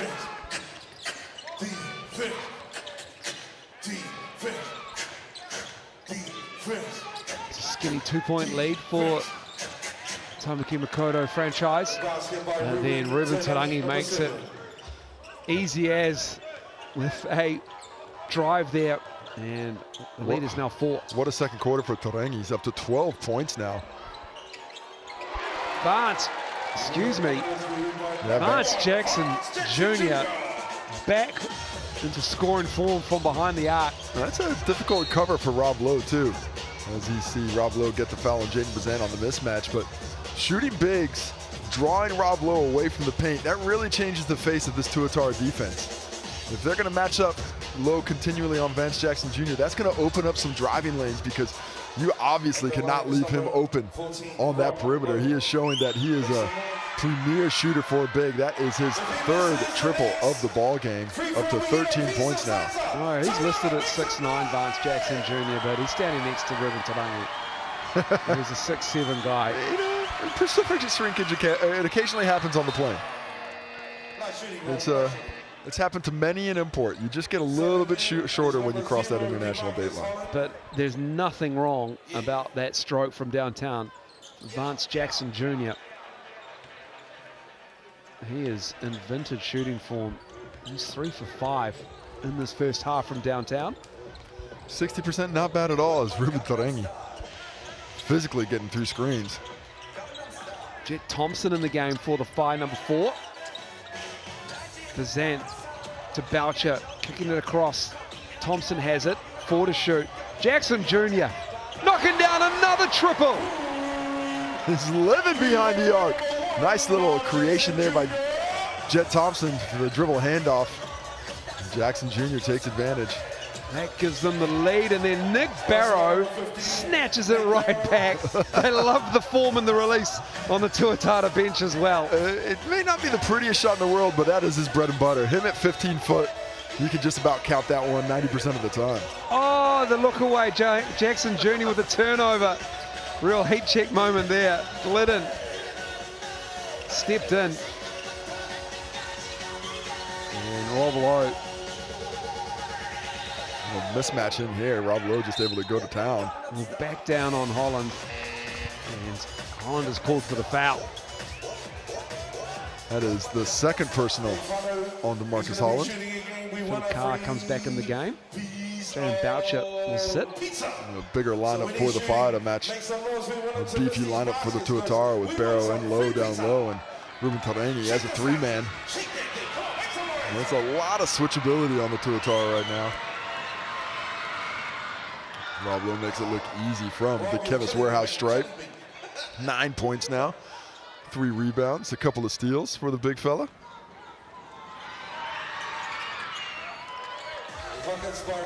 Make it 10. He joins Ruben Tauranga and Vance Jackson Jr. in double figures. 16 for Vance Jackson Jr. 66% from the field. You got to get the ball to number 1. Good hands from Glidden. Knocks it out of DeMarcus Holland's dribble. Now Webster back in the game. Tuatara up 3. Coming up on 2 minutes to go in this first half. Tauranga driving, left hands to the right, and the finish. What a quarter for Ruben Tauranga. He scored the first 5 points of the quarter. They tried to get him involved, and you can see why. He is absolutely demolishing the Whai defense here in the second. 14 points for him now. Another N1 opportunity off to the Chemist Warehouse stripe to try and make it a 4-point ball game. There just really isn't any or much interior presence for the Whai in terms of height. So a guy like Tauranga is able just to muscle in and get the finish. And the Tuatara now have a 6-point lead, 2 to go. They've gotten to this level a couple of times, but they haven't been able to get it past. The Whai did a nice job of knuckling down and not letting that lead extend. Jackson Jr. cannot fight through Nick Barrow, no surprises there. Rob Lowe in the length, troubling Carr, and Barrow cleans it up. This is good defense from the 2 bigs for the Tuatara. Great defense there by Rob Lowe to contest, block that shot without fouling, and Tauranga again on the rim. And again, he gets it on that right-hand side. Ruben Tauranga has 16 in the first half here. I think entirely here in the second quarter as well. Pero Hunt. Well, that's off the backboard. This again. time they get it. Rob Lowe loves it. Jaden Bazant doing his best trying to rebound. Well, it was a good look. Nothing wrong with that look, but it doesn't fall, and suddenly the Whai have an 8-point hole and the chance for the Tuatara to extend it to double figures. The Tuatara doing a much better job in this little stretch here of penetrating on the rim, not settling for the deep ball. Instead, forcing that action to penetrate that defense with a dribble.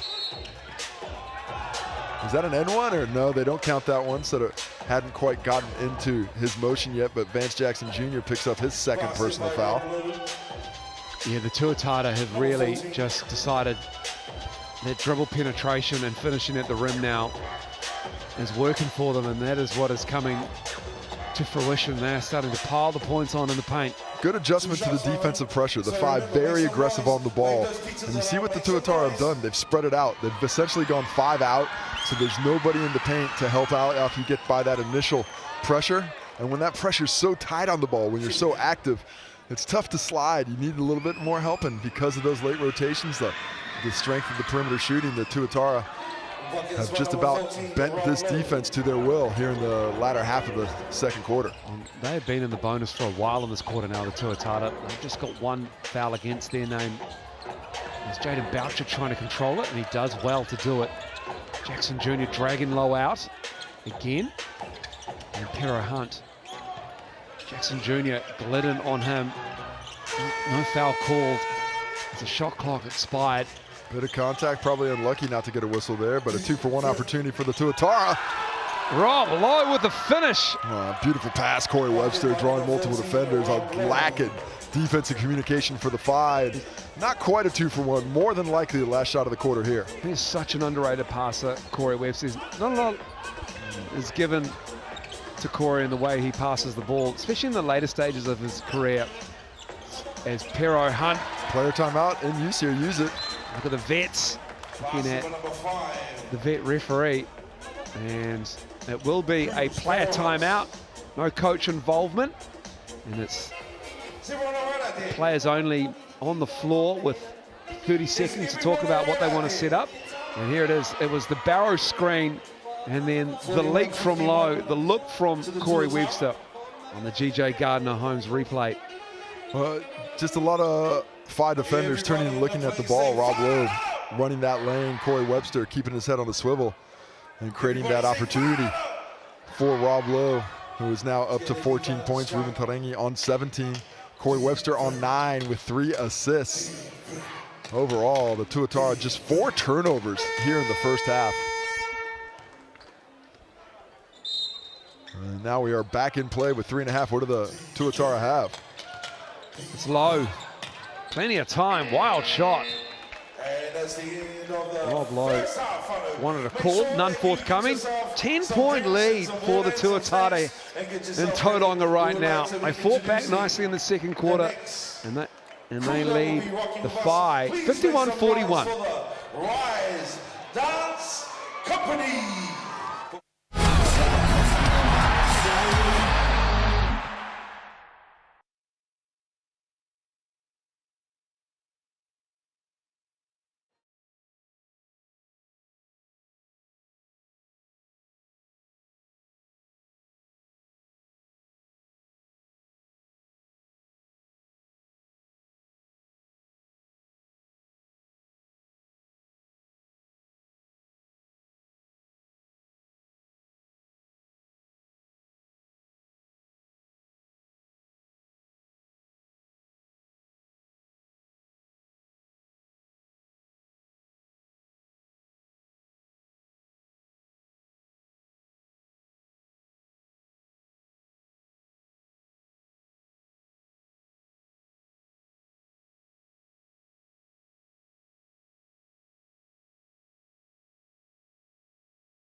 Marcus Holland from the guard position leading the way for the Whai.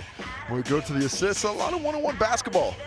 The Tuatara 6 assists on their 19 buckets, 5 assists on the 16 buckets for the Whai, led by Corey Webster and Marcus Holland, 3 apiece. Rob Lowe, last year's Defensive Player of the Year, still doing it. 3 steals in that first half. Fantastic job by him to force some turnovers. 7 turnovers overall for the Whai to just 4 for the Tuatara, who are shooting 54% from the field, despite just shooting 25% from 3 at 3 for 12. So a lot of that damage is from inside the arc, where they are shooting just a shade under 70% at 69. Foul trouble is starting to build up for the Whai. They are conceding fouls as a team, and that is getting them in a little bit of trouble, but they are looking at the light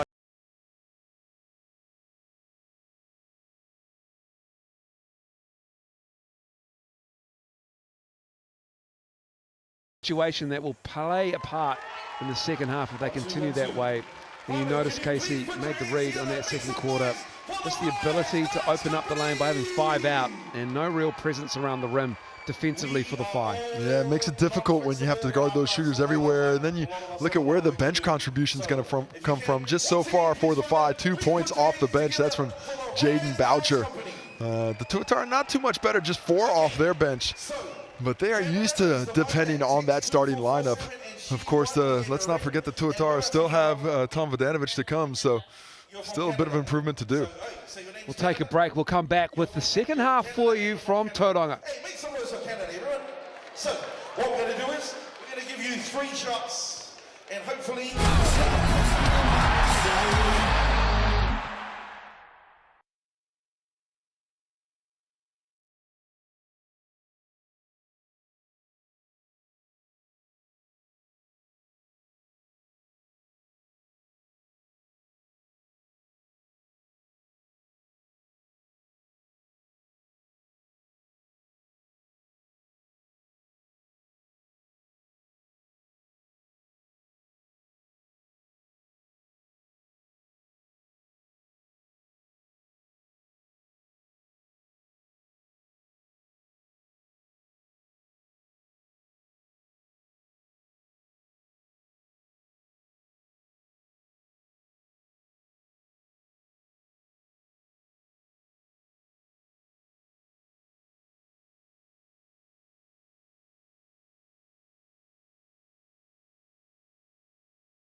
(51-41), a 32-point second quarter from the Tuatara gives the visitors a 10-point lead in Tauranga tonight.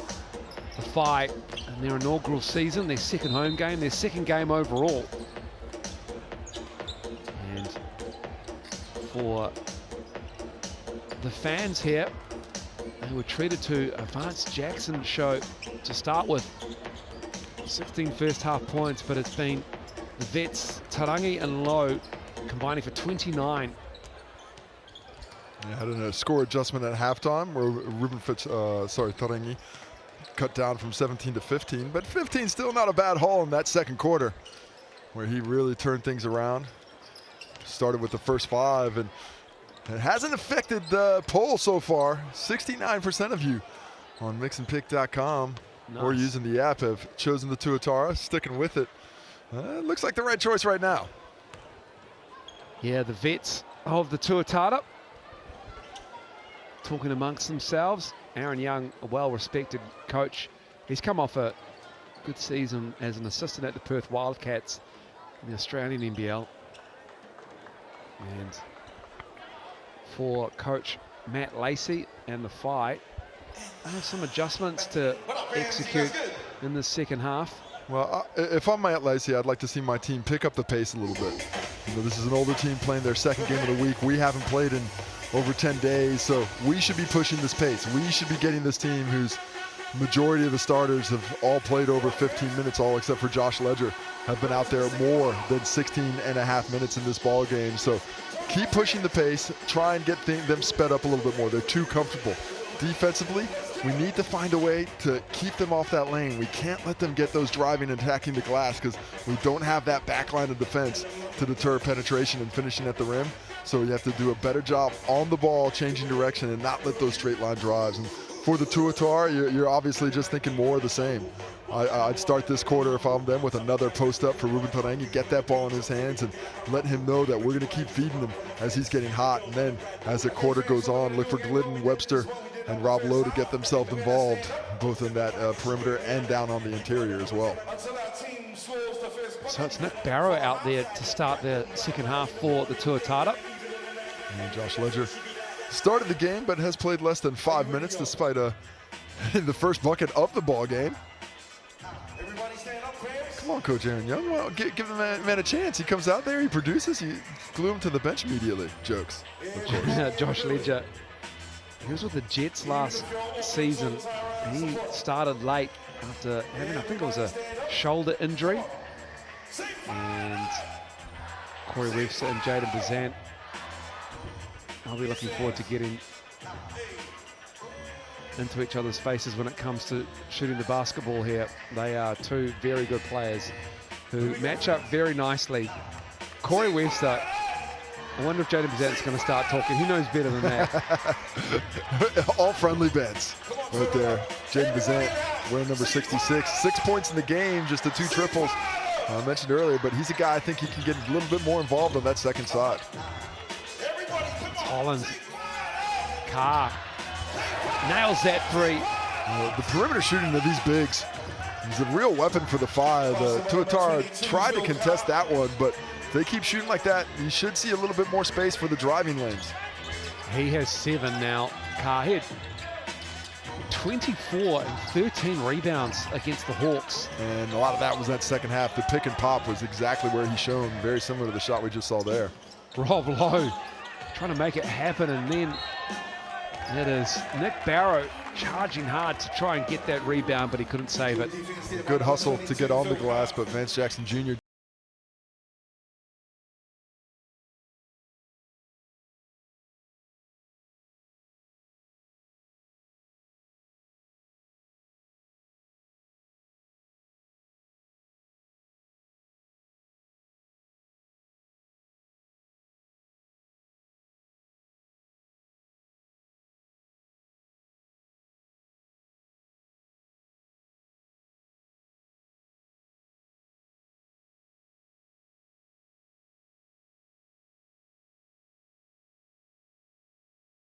doesn't have a lot of options.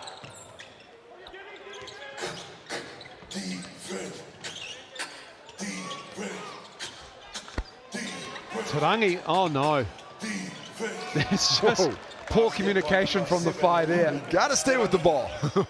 And you got to stay with the guy who's a leading scorer on the opposition, who is now up to 17 points for the ball game.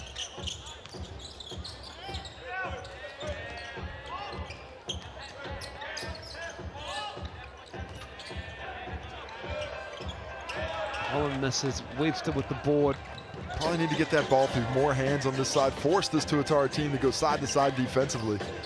Staying on that one side too easy for him. Oh, Vance Jackson Jr. coming to help with the double on Nick Barrow. his reputation precedes it. Oh, good hand, Corey Webster. That should go. Yep, It does. That's correct. Jaden Bazant saying a bit of hand, but that went off the leg of Bazant. I think Matt Lacey said to Vance then, just stay on your guy there.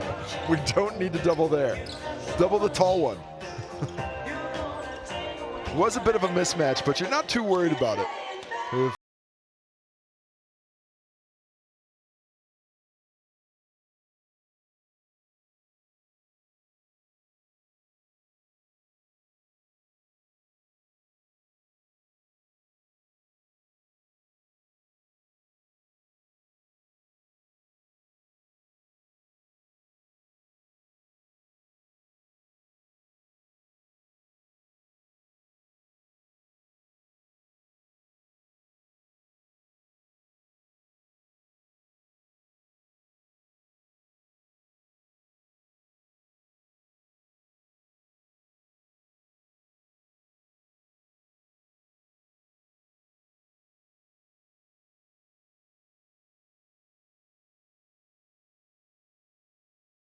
But he can create so much space off the dribble that he can always get his shot off.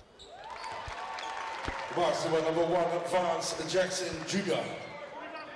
That's a rare trip to the foul line, the Chemist Warehouse foul line for the Whai. 5 of 6. Make it 6 of 7 now. Great percentage. But he's shooting like that, got to find a way to get there a little bit more often. Tuatara a 10 of 12. Lead is back to 10. Glidden. Barrow on that baseline, left it short. Glidden almost had the rebound. Excuse me, and Jackson Jr. has it. Here's to Zant. I like it. Go to Jackson, let him go to work. But good closeout, Cam Glidden.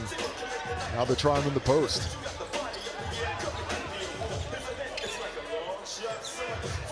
Carr with the left hand. That's pretty. Nice to move off the dribble. Philip Carr trying to get himself involved in the second half, much like he did a week ago. Bit of quieter in the first half, but coming alive once he gets a little bit of space. Tarangi spinning up and in. Ruben Tarangi is on one tonight. He has got 19. He is 8 of 15. Nice find by Nick Barrow there under the pressure. Just throws it high to Tauranga and has the strength inside to take over. Oh, that's pretty. To Marcus Holland. The scoop. Gives him a little ice cream man. Up and under. Nice little layup there. And no weak side help for the Tuatara. Webster tried to squeeze it through to low. Came off a 5 player, so it stays with the Tuatara. Still 15 on the shot clock as well. I was going to say, hopefully somebody tipped that one because that was well off target. Somebody's going to come into the ball game. Corey Webster gets a break, as does Nick Barrow.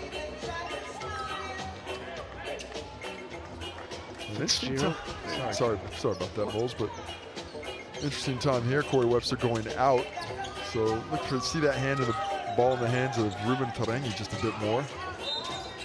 And Tatui Lewis fouls picked again. up his 4th foul. He's mere seconds when he steps on the court.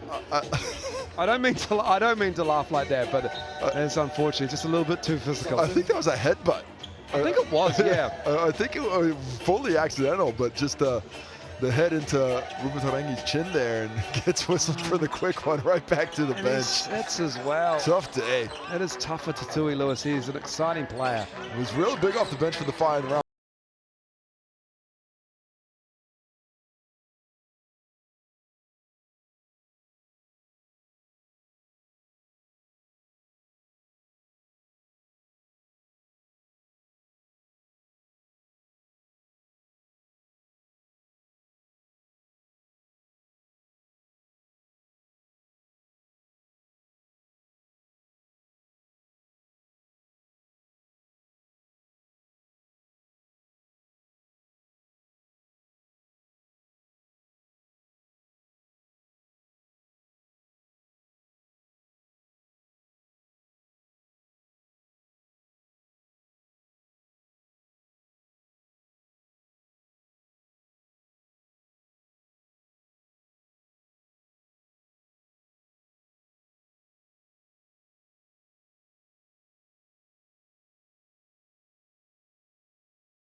with the flush. Well, finally some movement offensively. Oh, that's delay of game, technical foul there. It's the second one on the Whai. Philip Carr unlucky. Just wanted to tap the ball to the official. Beautiful cut though. Look at this move without the basketball. Ruben Tauranga loses sight of him. And a nice athletic finish, but then that little grab afterwards to toss it to the ref. Unfortunately, we'll give Cam Glidden a shot at the Chemist Warehouse stripe, and that's likely to go in. I'm a prognosticator. I tell you what, it's the last thing you need Cam Glidden to do is get a look from a free throw, and unfortunately for him, he's going to sit because Cam Glidden will light you up. Just his 5th point of the ball game, just 6 shots. Was influential in the victory earlier this week. They would not have beat the Airs had not, and Phil Carr gets knocked to the ground and gets called for the whistle at the same time, and he is upset about it. I don't blame him. I just wore that shoulder to the face. Just his 2nd personal foul of the game, though. I'm going to say that is the 4th team foul, perhaps. Maybe it was the 3rd for the fight. With 4:51 to go, Webster tied up by Thompson, kicks it out. Fitzgerald off the bench with 5 points in the 3rd quarter. Ruben Fitzgerald making his mark today.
Around Bazant that time was the first time in a while that I've seen some penetration with the ball that took it straight to the cup.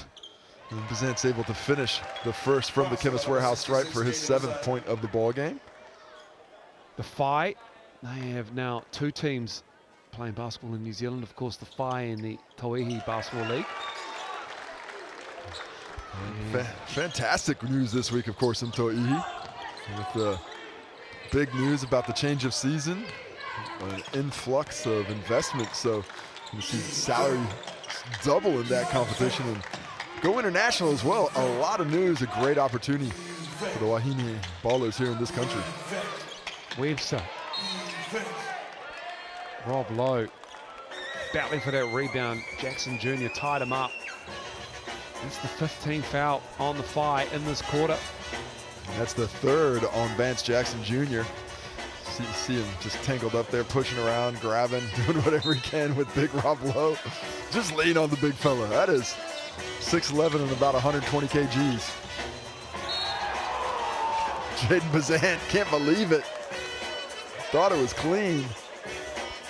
The Quinn officiating crew thought otherwise.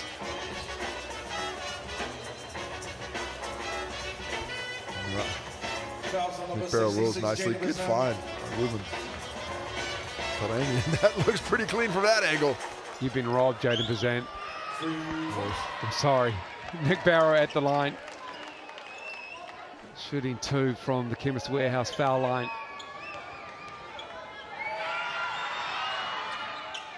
Rattling in two. Buckets by number 15, Nick Barrow. Subbing in for the Fires, number 9, Xander Masters. Xander Masters now in the game for the fight. He is a great prospect out of Rotorua Boys High School, just 18 years of age. Number 9 for the fight, bottom of his screen. Boucher out there as well. Pero Hunt with the English. It's pretty. That was a nice finish. With the same foot, same hand finish there, kisses off the last. KPH trying to get himself involved, but Corey Webster gets the whistle the other way. Marcus Holland picks up foul number 3. Webster will go to the line to shoot 2. He has 12 points, 3 rebounds, 4 assists. Take another look at this nice drive. Right foot, right hand, somehow gets the angle, wanted the contact too. The English on that as well, the way he shot it. It's like anti-spin. KPH is up to 11 points now.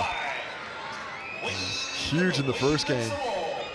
Really shooting the ball well from deep. Hasn't been able to find the range tonight, just 0 of 3.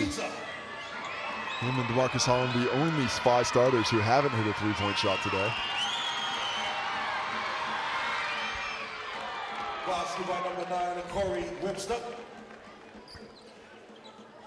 And Webster just building this lead back up to 10. I just haven't been able to close it up in this third quarter. Buckets by number 3:01 to go. Corey Webster.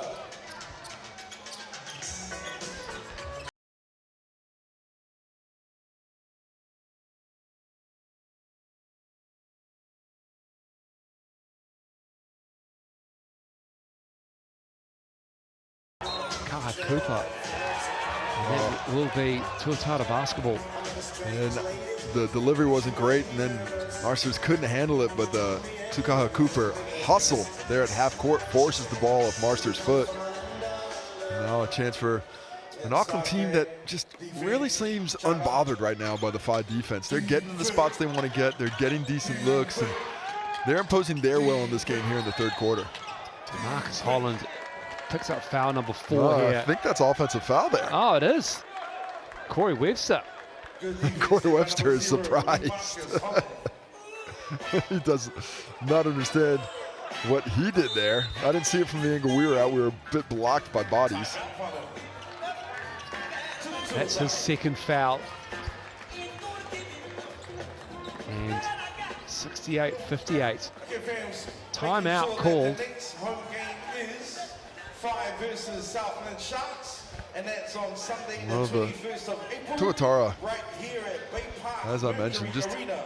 they feel in control of this ball game. They've got this 10-point lead. The FI aren't really able to make any inroads. They've gotten to 6 a couple of times, but every time they string something together, the Tuatara just come right back. Tuatara still shooting over 50% at 53. They've come back to earth a little bit from 2, but they've picked it up from deep. The FI sitting at 50% overall. Neither team really using the pass to create offense. Just 7 assists apiece. And it's been a lot of one-on-one basketball. The closeouts have been tight. They haven't been able to catch and finish with any regularity, either team so far this evening. Nick Barrow, he's been great off the bench. He's played almost half the game. He's also had to play some minutes, obviously, in the Sky Broadband Rapid League game, which preceded this one. He's climbing up to close to 20 minutes in this game. He's got 4 points, 5 rebounds, and an assist. And he played 15 minutes in that Rapid League game, so he's up over 35 today. That is a big day for Barrow. He may be sore tomorrow. He's not going to be as sore as the dudes he's screening. That is true.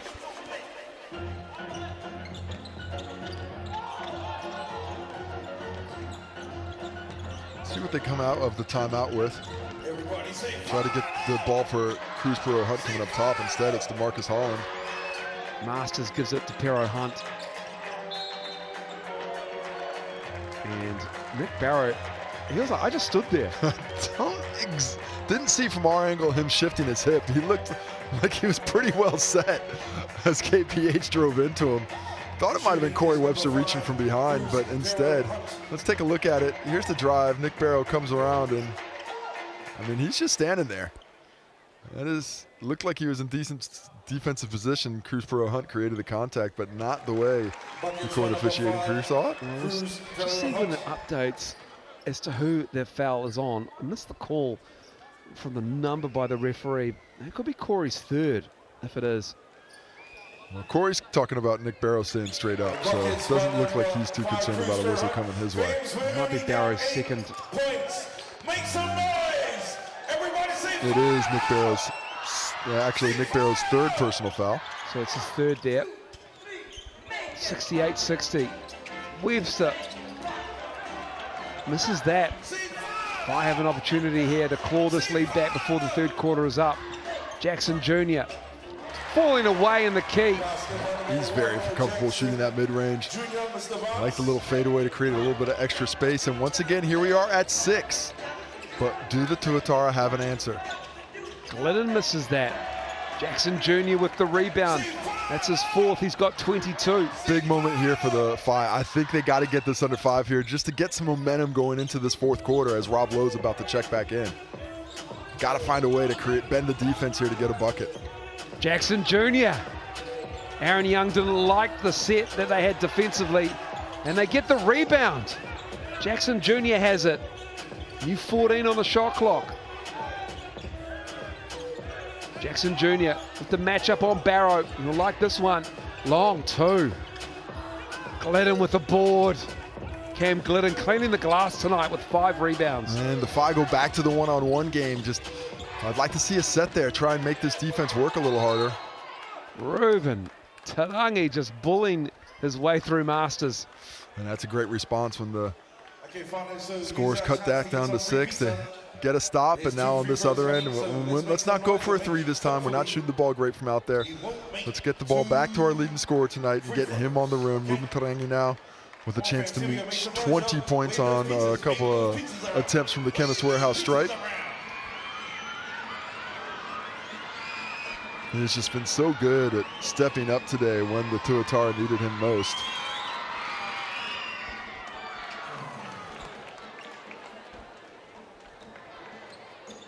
He's just one of those guys that can score in a variety of ways, but he never takes the ball out of the set.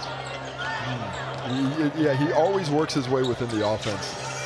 Everything for Ruben Tarangi is additive. Nothing really takes things away. Pero Hunt finds to Tui Lewis. He can't get that to fall, but that is a good option for the fight. Tui Lewis walking a tightrope here defensively now on 4 fouls. But I like the timing of the shot as well. Wide open look, and now they got the chance for a 2-for-1 because of the way the shot clock's lined up. Let's see what the Tuatara do. Up 7. Oh, would have been up 9.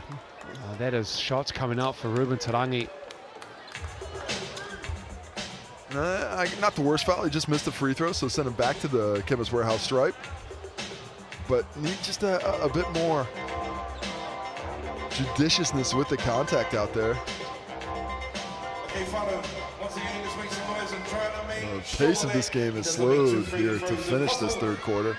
Really stretching out on us now with all these whistles.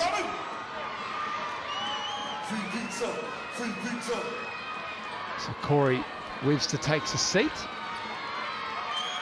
Younger brother Ty played last night for the Nuggets as Tarangi misses the first. And the crowd getting excited. The road team misses 2 free throws this year. That's free Sal's pizza slices for everybody in the crowd. Here in Tauranga. Ruben Tarangi snatching that free slice away. No pizza for you. Differential of around 6.6 seconds. The Phi having the ball to wrap up the third period here. Marcus Holland has Fitzgerald on him. It's Carr. Tui Lewis stepped out. And it's been that kind of game for Tui Lewis. The Phi talking about what they need to do. That's the quarter, I believe. Or is there going to be a little bit of time put back on the clock with the shot clock violation? There is 1 second left. I wonder if the Tuatara use their player timeout here. Wow. Probably keep it in the pocket. Keep it in the pocket. Just in case. Who's going to ruin their field goal percentage here? It's not Cam Glidden. Shout out to Cam Glidden. Oh, didn't get a shot off. Oh, wow. Sure he didn't. Third quarter done and dusted. And the Tuatara up 8. We'll be back after the break with the fourth quarter. April school holiday camps, which is run by the Whai.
Winning.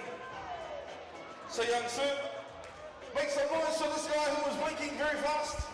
Make some noise out of it. Rob Lowe and the Tuatara up 8. It was a 5 third quarter, 21-19. They won that third quarter. It's just an 8-point lead, but it just feels like the Tuatara have this one in control. 10 minutes to wrap it up. What do the Whai have at home in just their second game? Well, they've got great defensive effort in the first quarter and third quarter. Both those quarters held the Tuatara under 20 points, but it was that second quarter where Ruben Tauranga, Corey Webster, and Rob Lowe really lifted, where they dropped 32. Did they have another offensive explosion here in the fourth quarter, when it looks like the Whai might have a chance to crawl back into it? Webster with the finish. Pushes that lead to 10. And you're so worried about that jump shot, and then he just takes it all the way to the cup to you. Up to 16 points for him now to go along with 3 rebounds and 4 assists. Pero Hunt.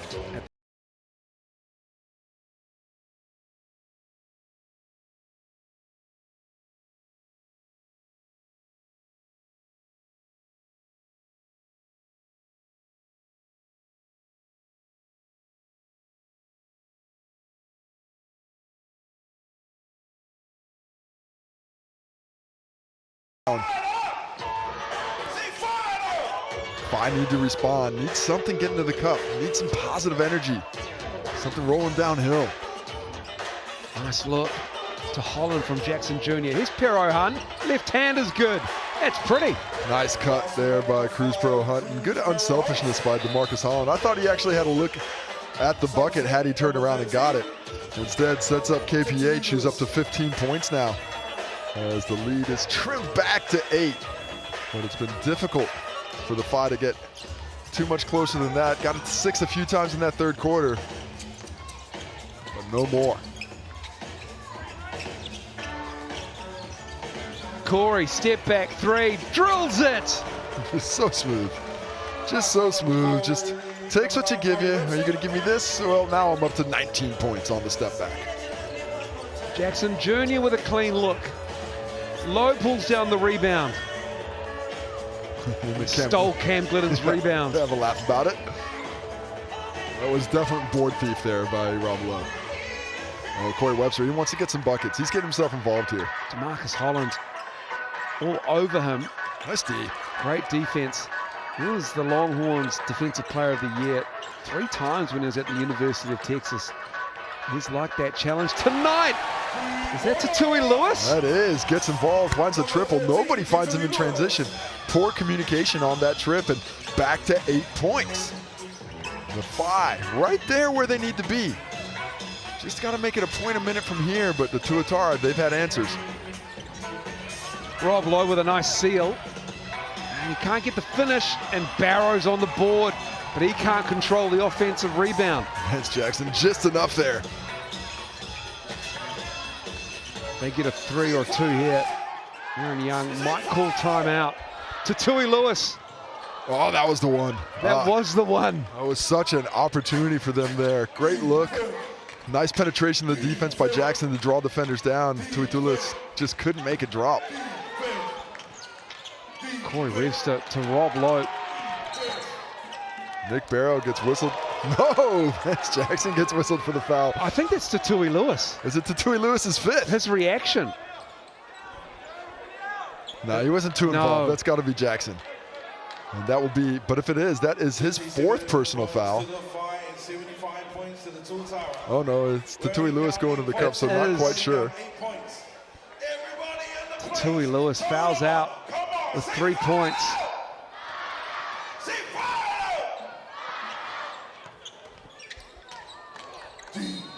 Glidden got Bazant in the air. Just a veteran up fake. Bazant left his feet and came down. Was like, oh man! And then the whistle came. Correction, that was Vance Jackson Jr.'s 4th personal foul. Okay. So Tatui Lewis still sitting on 4, even though he got subbed up, and he's subbed back in the ball game now. As Jaden Bazant picks up that foul and goes right back to the bench. Subbing out the fouls. Tauranga. Tatui Lewis. Falling down, gets the steal. A chance for the Whai to make some noise. And we've got a push on Fitzgerald. The contact allowability has been reduced here. Tatui Lewis gets away with a bit of contact there on Ruben Tauranga, but does a nice job of knocking that ball away. That's great effort from Tatui Lewis. Pero Hunt in traffic to Vance Jackson Jr. Still plenty of time. Pero Hunt has it. Glidden on him. His former teammate. He tried that same finish again. It's not an easy look. And it's a tough angle. Glidden for 3. Wanted the whistle, doesn't get it. Going the other way now. Here comes Carr. Oh, Rob Lowe says no. Vintage Rob Lowe and Cam Glidden, the seagull. He was on the ground, gets the easy finish, back to 10. Cam Glidden got to go for that dunk there. He's still talking about the landing zone on the 3-point shot. 7 points now for Glidden. And just out there by himself, squawking away. Windmill. Looking for a chip. I mean, Give it a windmill. At least get a little splush. Go on, 2-foot plant. Just a little flush there. Come on, Glizzo. Happy to get the 2. 2 points is 2 points. That's what all the old fellas say when they can't dunk anymore. He's up to 7. And a 10-point lead with just over 6 minutes to play.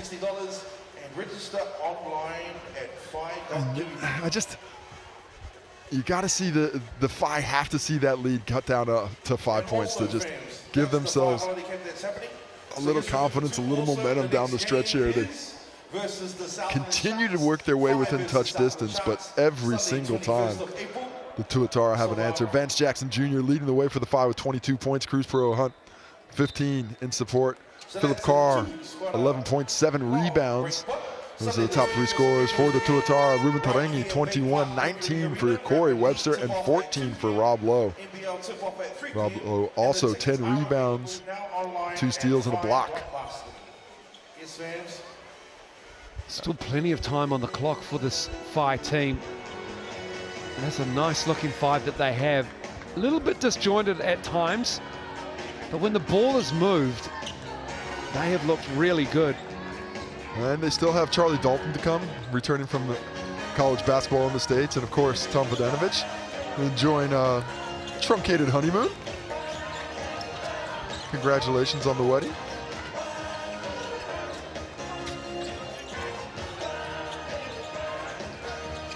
Jackson Jr. gets it back. 6 to shoot. Caro Hunt trying to go around low, and he got to travel. Great effort defensively by the Tuatara. Cam Glidden completely outmatched there in that switch down low. Carr gets the ball, but the hustle forces a bad pass out, really rotating out of it, forcing extra dribbles, extra steps, and eventually the turnover. And that's coming out of a time out there. Defy really needed to do better. Glidden! Oh, there it is! There it is! There it is! Get up, Cam Glidden! The baseline hammer dunk. Hammered it home with power, mostly. I can guarantee you it's still shaking down there. Vicious finish from Cam Glidden. No, he got it. Well, look at the backdoor pass here by Rob Lowe. Cam Glidden, he's so worried about the triple. You gotta be worried with the flush, baby. I hope somebody took that picture at the exact right time. Cam Glidden still got it. Hurt in that rim. Athlete. This crowd will remember the time that they saw Cam Glidden throw it down on the baseline at Mercury Baypark Arena. Jackson off the top. Rob Lowe collects another rebound, up to 11. 8 on the defensive end. Holland and Webster. This has been a fun matchup. Tauranga, an efficient 21 points tonight. Kaha Cooper taking Tatui Lewis to school down low. Not the isolation that the Whai were worried about, but that's the one that hurt him. Up to 14 points now. 37 games for the Jets. Kaha Cooper made the move north for South NBL 2024. Lewis for 3 in rhythm. And Caro Hunt swiped at it. Subbing in for the Whai's number 2, Jaden Beltram. Well, it's just been the Tuatara doing exactly what they need to do. They've stuck to their scout. We haven't seen too many easy looks for the Whai. The Tuatara have done a nice job. I mean, Whai overall shooting just 43%, 8 for 25 from 3 at 32%. And they haven't been able to get themselves to the line. They're 9 out of 10 for 90, but they just not enough attempts to keep the scoreboard ticking over. Hunt called for that one. That'll be 3 on him. Just a really cerebral team. All the players out there know where they want to go with the basketball, and that's what happens when you got vets of this stature playing together. Just the 4th team foul for the fight. Be careful here as Rob Lowe and Cam Glidden operating at a high level with that move there. Favor repaid. Rob Lowe gets Glizzo the dunk with the backdoor cut, and then Rob Lowe does a chin up on the rim after a nice drop pass there. Too easy. Those two have got a company together called Sports Society. It's a coaching company. Coaching company. You can go check it out. You can get coaching from some of the top players. So Corey Webster is an option to come along and help out your team and do individual one-on-one coaching. And if you're looking for a way to increase the skill in your game, that's a good guy to get some instruction from. 2 international players. Cam Glidden for the Boomers, and obviously Rob Lowe was in there as a teenager in 2009 for the Tall Blacks after playing at the Under-19 World Cup. He was just 17 years old at the time.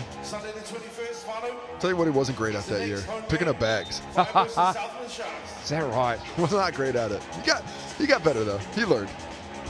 We taught him. He thought, you know, I was all world. You were.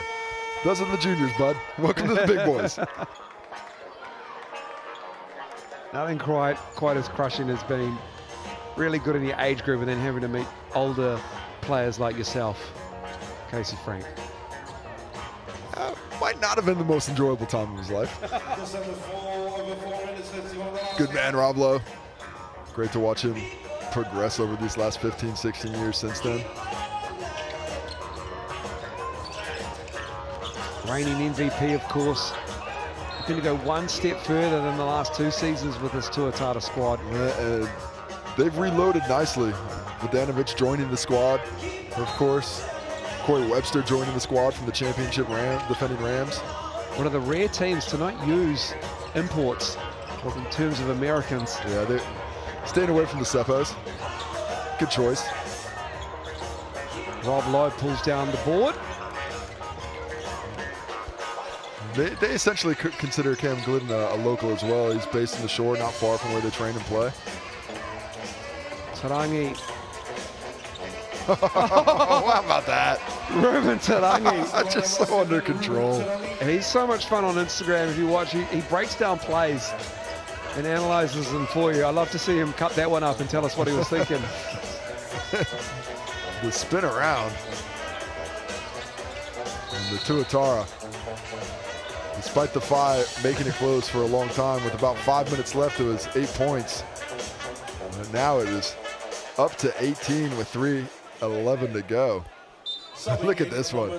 Dribble this way, dribble that way. You still had his dribble going. Vance Jackson was going for the shot fake. Yeah. You just love to see a player under control to that level. The balance, fantastic.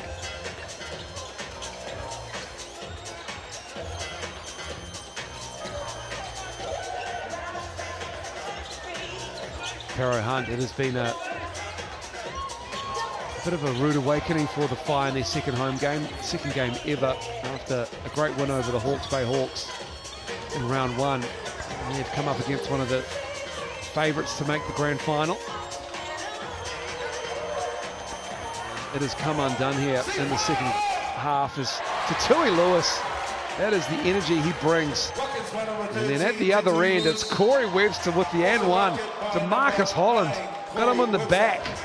Just a little bit of contact there as he was trying to finish. Not much, but enough as he picks up his 4th personal foul. And Corey Webster reaches 21 points on that layup. Tatui Lewis is fast. He's got speed. Yeah. Waving high in the sky. Wave those. He's got great energy. He was fun to watch play for the Bulls last season when he was given opportunities. And I do think he's going to have an impact for this Whai team on the bench. I actually think they did miss that energy in that first half when he picked up all those fouls. He's only been able to be on the court today for a little over 10 minutes. 5 points in that time. 4 fouls as well. Jackson Jr. with the runner. Too strong. They're just casually working in another double-double with 16 points and 13 rebounds. Tarangi's got 23. Fitzgerald. He'll have to shoot it. He does not. 3 seconds called. Felt like he was grabbed. Tuatara, they have not dipped below 50% in this game. 52% on the road is excellent. They somewhat shelved the 3-ball tonight after shooting 38 times from downtown against the Airs, just 20 attempts from 3. It was worked inside for them in this game. Shooting 63% from inside the arc. Holland strokes the 3. And that'll get him to 9 points on the day. And DeMarcus Holland is fouled out there on the reach-in. Jordan Jaden Bazant on the bench with his 5 personal fouls. A lot of fouls in that starting lineup, actually. Vance Jackson Jr. with 4. Cruzborough Hunt with 4. Philip Carr, the only starter with less than 4 personal fouls 2 shots on the day. Free slice. 2 shots. Free slice. Make some noise. Come on, Tauranga. Make some Ruben noise. Fitzgerald with the opportunity to give the Tauranga faithful some pizza. Great minutes from Ruben Fitzgerald. 7 points in just over 6 minutes. Looking for point number 8 here. Is he going to send the fans home happy with a free slice for missing 2 free throws?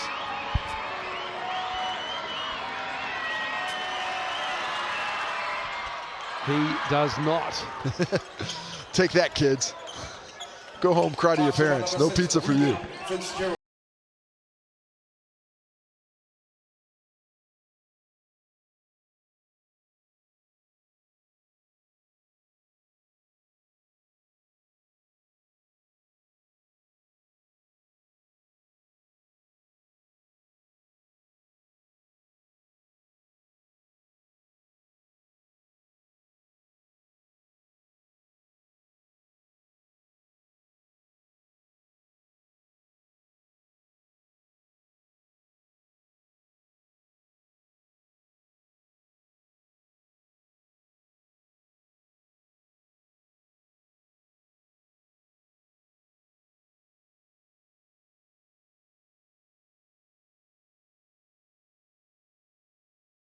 for the Whai. Their next game will be against the Airs next Saturday afternoon in Taranaki.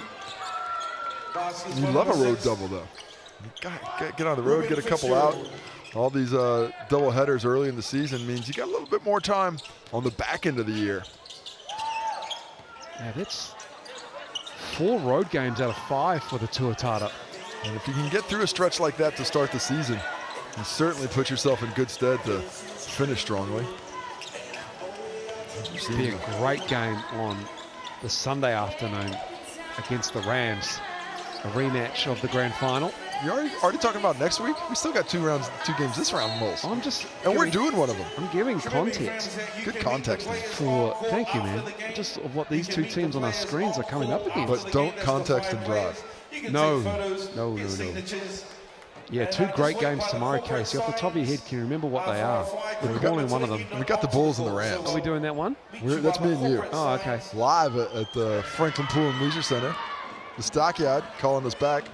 We're finishing the week, I believe, with the Sharks and the Hawks. Hawks hosting that one, their home opener. That's how you're going to finish your week of hoops.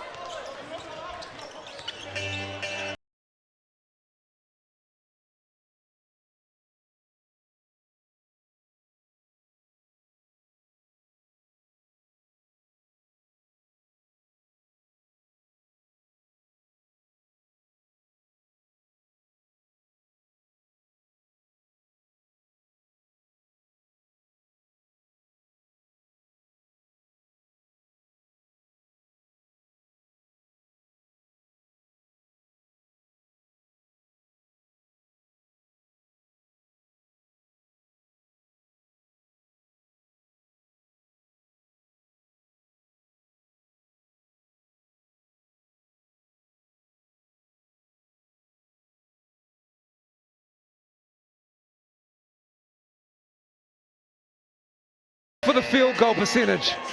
Almost back of the iron. And it is a 20-point win for the Tuatara. 92-72. Good win for Fitzgerald and the visitors. The Whai go down by 20. And Casey Frank will take you through the stats thanks to Chemist Warehouse. Ruben Tauranga, so influential in that first half with 15 points. Finishes with 23. Corey Webster joins him in the 20-point range. Rob Lowe backing that up. And Ruben Fitzgerald hitting double figures. Vance Jackson Jr. with 22. Cruz Peru Hunt with 15 for the Whai. Look at the rebounds. Rob Lowe with a double-double. Carr, Jackson 7 apiece. Holland does nice work from the guard spot, but Nick Barrow at Cam Glidden enough to help the Tuatara win that rebounding battle 43-29. One of the big statistical differences in this ball game. At the assists, C. Webb leading the way with 4. Rob Lowe getting in that ball game with 3. DeMarcus Holland again doing the little things. 4 assists. Cruz Peru 2, but not a lot of assisting going on in this game. Just 20 assists between the 2 teams. We really should have done triple-double watch for Nick Barrow. 4.7 boards, 1 assist. It was creeping up. Okay, sure. 4 steals for Cam Glidden. 3 for Cruz Peru Hunt in opposition. That's their Chemist Warehouse stats, thanks to Chemist Warehouse, official stats partner of the Sal's NBL, as the Auckland Tuatara shake off that first round win or loss to the Saints where they got blown out to look more like the team they are. And take a look at the games coming up. Franklin Bulls and the Rams tomorrow. Me and Moles got you calling that one. Hawke's Bay, Southland down at Rodney Green Arena in Napier. And before the next round starts, round 3 kicks off with the Manawatu Jets and the Hawke's Bay Hawks. That's inclusive round. Going to be exciting stuff going around the league in its entirety. And those start times will be your Sky Broadband Rapid League starts as well. So make sure you tune in for the Rapid League games. A great innovation to provide the younger local players at the end of the bench some valuable minutes out there on the floor. A big win for the Tuatara on the road. They take care of business 92-72. As the Whai go back to the drawing board in this one. And on behalf of Casey Frank and the Sky Sport crew, thank you so much for watching. It's good night. Pomare from Mercury Baypark Arena in Tauranga. Shout out to